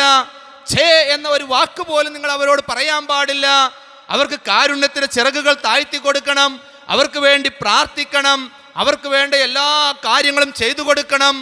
എന്തൊക്കെയാ നമുക്ക് പഠിപ്പിച്ചു തന്നിട്ടുള്ള? എന്തൊക്കെയാ സഹോദരങ്ങളെ? നമ്മുടെ വാപ്പിയും ഉമ്മയും നമ്മളെ പോറ്റി വളർത്താൻ മാത്രമുള്ളതല്ല. നമ്മൾ വലുതായ പിന്നെ അവരെ നോക്കേണ്ട ഒരു ഉത്തരവാദിത്വം നമുക്കുണ്ട്. മനുഷ്യൻ്റെ ജീവിതത്തിൻ്റെ ഒരു കറങ്ങൽ അങ്ങനെയാ അല്ലേ? മനുഷ്യൻ പ്രസവിച്ച് ഇങ്ങോട്ട് വീണപ്പോൾ എന്താ, മലർന്ന് കടന്ന് കാലിട്ടടിച്ച് കരയാൻ മാത്രമേ കഴിയുള്ളായിരുന്നു. പിന്നെ ചെരിയാൻ പഠിച്ചു, കവിലാൻ പഠിച്ചു, ഇരിക്കാൻ പഠിച്ചു, പിടിച്ച് നിൽക്കാൻ പഠിച്ചു അല്ലേ? പിന്നെ അങ്ങനെ ഒറ്റക്ക് നടക്കാൻ പഠിച്ചു, ഓടാൻ പഠിച്ചു. പിന്നെ അങ്ങനെ കുറേ വലുതായപ്പോൾ സ്വന്തം ഇഷ്ടപ്രകാരം കാര്യങ്ങൾ ചെയ്യാനും അധ്വാനിക്കാനും സമ്പാദിക്കാനും തീരുമാനങ്ങൾ എടുക്കാനും ഒക്കെ ആയി.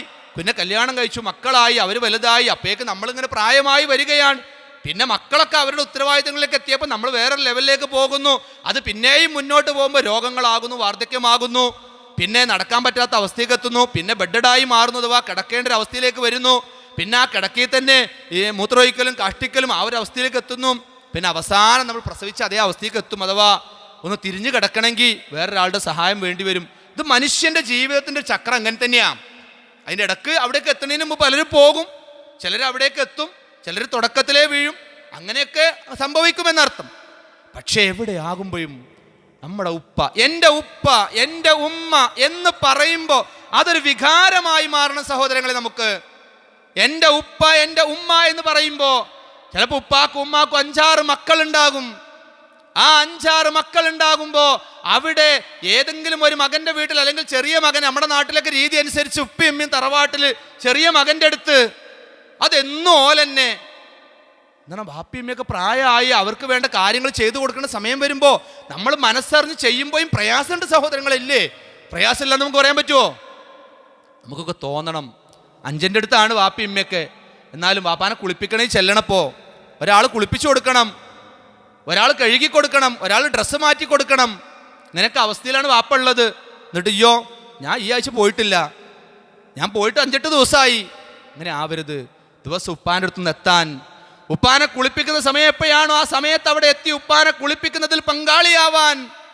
ഇന്ന് ഉപ്പാനെ ഡോക്ടറെ അടുത്ത് പോവേണ്ടതാണ്. നമ്മുടെ എല്ലാ തിരക്കും മാറ്റി വെച്ച് ഉപ്പാനെ നമ്മുടെ കാറിൽ കയറ്റി ഹോസ്പിറ്റലിലേക്കൊന്ന് കൊണ്ടുപോകാൻ അവിടെയൊക്കെ കഴിയുമ്പോഴാണ്, അതൊക്കെ കാണുമ്പോഴാണ് ആ ഉപ്പാൻ്റെ ഉമ്മാൻ്റെ ഒക്കെ മനസ്സിങ്ങനെ നിറയുക. അവിടെയാണ് മനസ്സ് നിറയുക. ആ തൃപ്തിയാണ് സഹോദരങ്ങളെ കുടുംബത്തിൻ്റെ തൃപ്തി. ആ തൃപ്തിയിലാണ് അല്ലാഹുവിന്റെ തൃപ്തി.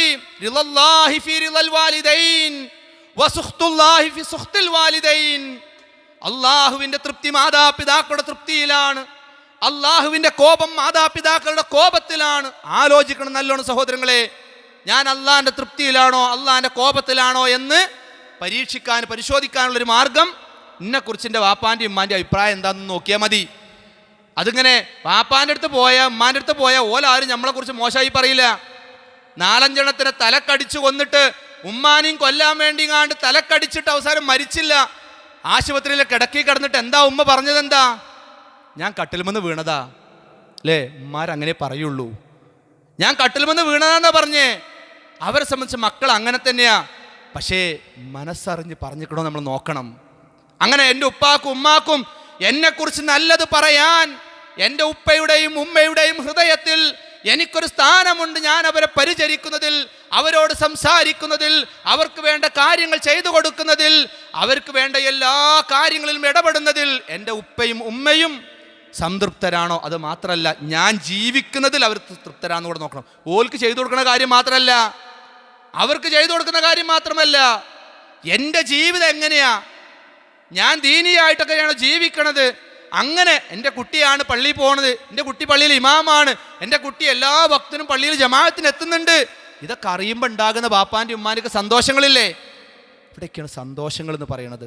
നമ്മൾ കുടുംബജീവിതം, സംതൃപ്ത ജീവിതം, അല്ലെങ്കിൽ സന്തോഷകരമായ കുടുംബജീവിതം എന്നൊക്കെ പറഞ്ഞ് നമ്മൾ ഓരോ വിഷയങ്ങൾ അവതരിപ്പിക്കുമ്പോൾ അങ്ങനത്തെ കുറേ കാര്യങ്ങൾ നമ്മൾ അതൊക്കെ നമ്മൾ പരിശോധിക്കുക വീടുകളിൽ. അങ്ങനെ ജീവിക്കുമ്പോഴാണ് അവിടെയൊക്കെ എന്ത് ചെയ്യുക, സന്തോഷമുണ്ടാവുക എന്നർത്ഥം. വീട്ടുകാര്യങ്ങളിലൊക്കെ അവരോട് ആലോചിക്കണം നമ്മൾ, അവർക്ക് പരിഗണന കൊടുക്കണം നമ്മൾ. അവരേതെങ്കിലും ഒരു എന്താ പറയുക, ഒരു ഇടുക്ക് റൂമിൽ കൊണ്ടുപോയിട്ട് അവർക്ക് ഇനി പ്രത്യേകിച്ച് പ്രശ്നങ്ങളൊന്നുമില്ല, അപ്പോൾ അവരവിടെ നിൽക്കട്ടെ എന്നൊരില്ല. വീട്ടിൽ ഏറ്റവും സൗകര്യപ്രദമായ ഏറ്റവും നല്ല രൂപത്തിലുള്ള റൂമിൽ അവർക്ക് താമസം നൽകി. നമ്മൾ എന്ത് ചെയ്യുകയാണെങ്കിലും അവരോടൊന്ന് അഭിപ്രായം ചോദിച്ച്, അവരോടൊന്ന് പറഞ്ഞ്, എവിടെ പോവുകയാണെങ്കിലും അവരോട് പറഞ്ഞിട്ട് പ്രത്യേകിച്ചൊന്നുമില്ല. ഞാൻ അധ്വാനിച്ച പൈസ കൊണ്ട് ഞാൻ ആ വീടുണ്ടാക്കാൻ പോണത്, പക്ഷെ ഞാൻ ആ വീടുണ്ടാക്കാൻ പോകാന്ന് ഞാൻ എങ്ങനെ എന്തായാലും ഒരു 10 സെൻറ്റ് സ്ഥലമൊക്കെ വാങ്ങിയിട്ടുണ്ട്, ഞാനപ്പോൾ അവിടെ ഒരു വീട് വെക്കാണ്, എന്താ ഇപ്പോൾ നിങ്ങളുടെ അഭിപ്രായം എന്താ എന്ന് ചോദിക്കുമ്പോൾ എൻ്റെ കുട്ടി എന്നോട് വന്ന അഭിപ്രായം പറയാം, എന്താടാ എന്താ കുഴപ്പം, വീട് വെച്ചോ, എന്തായാലും വീടൊക്കെ ആവശ്യമുള്ളതല്ലേ. ഉപ്പ അതേ പറയുള്ളൂ. ഇജിപ്പോൾ വീടൊന്നും വെക്കണ്ടെന്ന് ഒരു ഉപ്പയും പറയില്ല. പക്ഷേ അത് ആ ഉപ്പയോട് ചോദിച്ചിട്ട് ആ ഉപ്പാൻ്റെ നാവിൽ നിന്ന് ആ ഒരു വാക്ക് കേട്ടിട്ട് ആ പണിക്ക് പോകുമ്പോൾ ഉണ്ടാകുന്നൊരു സന്തോഷം എത്രയാണെന്നറിയോ? അല്ലാതെ ലിൻഡലിൻ്റെ പണിയൊക്കെ ഇങ്ങനെ എത്തിയിട്ട് ഉപ്പാനോട് പറയാ നാളെ ലിൻഡൽ വാർപ്പാ എന്ന് ഉപ്പാൻ്റെ അടുത്ത് പോയി പറഞ്ഞിട്ട് അപ്പം എന്നാ പെരപ്പണി തുടങ്ങിയത്?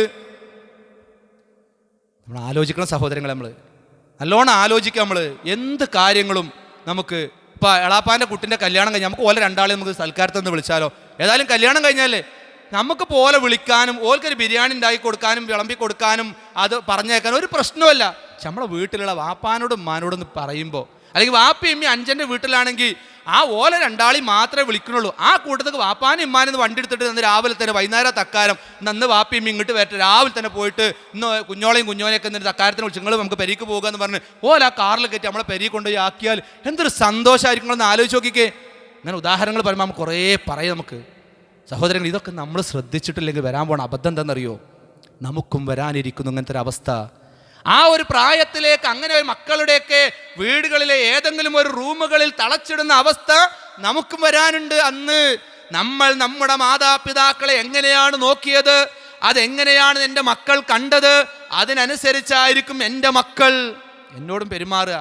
നമ്മളൊക്കെ ഇങ്ങനെ വാട്സപ്പിൽ കൂടെ ഒക്കെ ഇങ്ങനെ കുറേ വീഡിയോകൾ വരാറില്ലേ, ഇങ്ങനെ അതിങ്ങനെ കണ്ടിങ്ങനെ കഴിയുമ്പോൾ നമ്മുടെ കണ്ണ് വെള്ളം ഇങ്ങനെ ഒഴുകും അല്ലേ? അങ്ങനത്തെ കുറേ വീഡിയോകൾ വരും, ഒക്കെ അഭിനയിച്ചുണ്ടാക്കുന്ന വീഡിയോകളാണ്. അതിങ്ങനെ 3, 4, 5 മിനിറ്റുള്ള വീഡിയോകളൊക്കെ ആയിക്കാരം അതിങ്ങനെ കണ്ടിരിക്കും. അവസാനം എത്തുമ്പോൾ നമ്മളെ കണ്ണിന്നൊക്കെ അറിയാതെ വെള്ളം വരും. പക്ഷെ സഹോദരങ്ങൾ, അതൊക്കെ അഭിനയിക്കണതാ. റിയൽ ജീവിതത്തിൽ അത് ഉണ്ടാകണം. റീലിൻ്റെ ജീവിതത്തിലല്ല, റിയൽ ജീവിതത്തിൽ, യഥാർത്ഥ ജീവിതത്തിൽ അങ്ങനെ ആകാൻ കഴിയുമ്പോഴാണ് എന്ത് സന്തോഷം ഉണ്ടാവുക. അഭിനയിച്ച ആർക്കും ഉണ്ടായിക്കൂടെ? ഈ അഭിനയിച്ചവൻ്റെ വീട്ടിൽ പോയാൽ ചിലപ്പോൾ നേരെ അതിന് വിപരീതക്കാരുണ്ടാവുക ചിലപ്പോൾ. അള്ളാഹു നമുക്കറിയില്ല, പക്ഷേ അങ്ങനെ ആയിരിക്കും ഉണ്ടാവുക. നല്ല സന്ദേശങ്ങളൊക്കെ തന്നെ ആയിരിക്കും. പക്ഷെ നമ്മൾ ആലോചിക്കേണ്ട എന്താ പറയുക, നമ്മുടെ സ്വന്തം നമ്മുടെ ജീവിതത്തിൽ അങ്ങനെ ആവണം സഹോദരൻ. ഞാൻ അധികം നീട്ടിക്കൊണ്ട് പോകുന്നില്ല, അവസാനിപ്പിക്കുകയാണ്.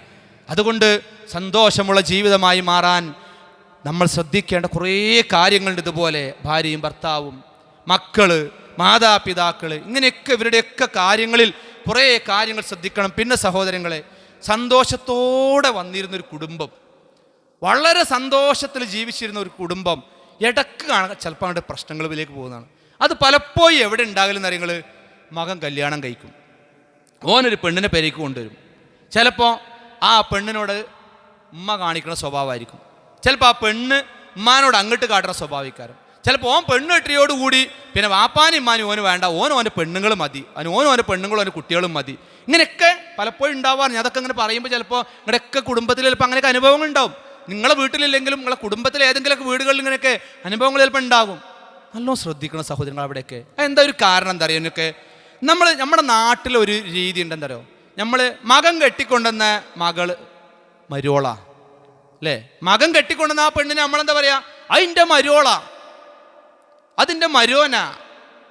ഇവളെന്താ പറയുക, അതിൻ്റെ അമ്മ എന്നല്ല, അതിൻ്റെ അമ്മായിമ്മയാ, ഇതിൻ്റെ അമ്മോശാക്കിയ.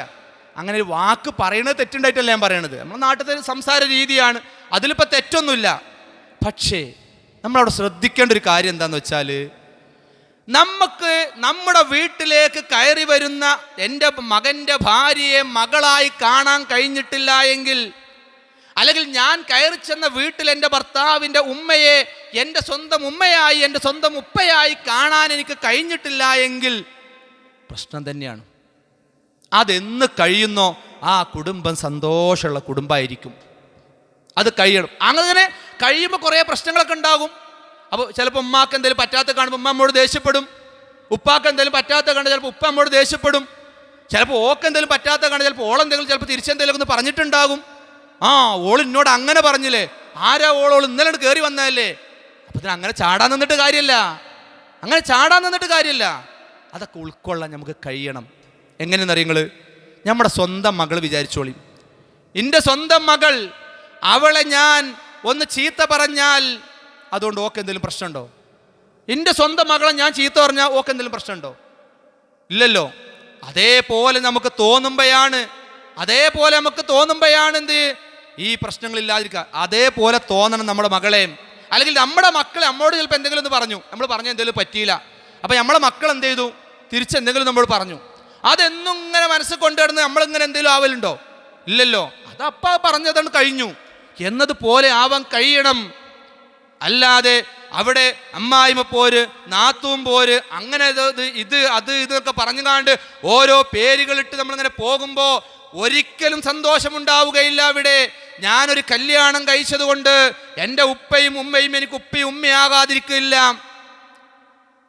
അതേപോലെ എൻ്റെ ഭാര്യയെ ഭാര്യയായി കാണാൻ, എൻ്റെ ഉപ്പയെ ഉപ്പയായി കാണാൻ, ഉമ്മയെ ഉമ്മയായി കാണാൻ, ഭാര്യയുടെ വീട്ടിൽ പോയാൽ അവിടുത്തെ ഉപ്പയെയും ഉമ്മയെയും ഉപ്പയും ഉമ്മയുമായി കാണാൻ, അങ്ങനെ പരസ്പരം അങ്ങോട്ടും ഇങ്ങോട്ടും ഉപ്പ ഉമ്മ മകൾ മകൻ എന്ന തലത്തിലേക്ക് ഉൾക്കൊള്ളാൻ നമുക്ക് കഴിഞ്ഞാൽ പിന്നെ അവിടെ ഉണ്ടാകുന്ന ചെറിയ പ്രശ്നങ്ങളൊക്കെ അവിടെ തീരും. അത് അവിടെ തീർക്കാൻ കഴിയണം, അതിനനുസരിച്ച് ഇടപെടാൻ കഴിയണം. അപ്പോഴേ എന്ത് ചെയ്യുള്ളൂ, കുടുംബജീവിതം സന്തോഷമുണ്ടാവുകയുള്ളൂ എന്നർത്ഥം. അതുകൊണ്ട് തന്നെ സഹോദരങ്ങളെ, നന്നായിട്ട് നമ്മൾ ആലോചിക്കുക, ചിന്തിക്കുക. നമ്മുടെയൊക്കെ ജീവിതങ്ങൾ എങ്ങനെയാണ്? കല്യാണം കഴിഞ്ഞൊരു ഭാര്യയെ കിട്ടി, പിന്നെ അങ്ങനെ എന്താ പറയുക, ഒരു വണ്ടി എടുത്ത് കുറേ കറങ്ങി അടിച്ച് നടന്ന് ഏതെങ്കിലുമൊക്കെ ഹോട്ടലിൽ കയറി കുറേ ഭക്ഷണം കഴിച്ച്, ഇങ്ങനെയൊക്കെയാണ് കുടുംബജീവിതം, ഇതൊക്കെയാണ് വിവാഹ ജീവിതം എന്നും നമ്മൾ വിചാരിക്കരുത്. അങ്ങനെയൊക്കെ നടന്നോട്ട്, അതൊന്നും വേണ്ടാന്നല്ല. അങ്ങനെയൊക്കെ പോകണം. ഞാനൊക്കെ എപ്പോഴും പറയാറുള്ളത്, എന്നും പോകാൻ പാടില്ല. ഇടയ്ക്കൊക്കെ വാപ്പാനും ഉമ്മാനും കുട്ടികളെയും മക്കളും എല്ലാവരും കൂടി ആ വണ്ടിയിൽ കയറ്റിക്കൊണ്ട് പുറത്തൊക്കെ ഒന്ന് ഒരു ഭക്ഷണം കഴിച്ചോളൂ. അതൊക്കെ ഇന്നത്തെ ഒരു കാലം തന്നെയാണ്.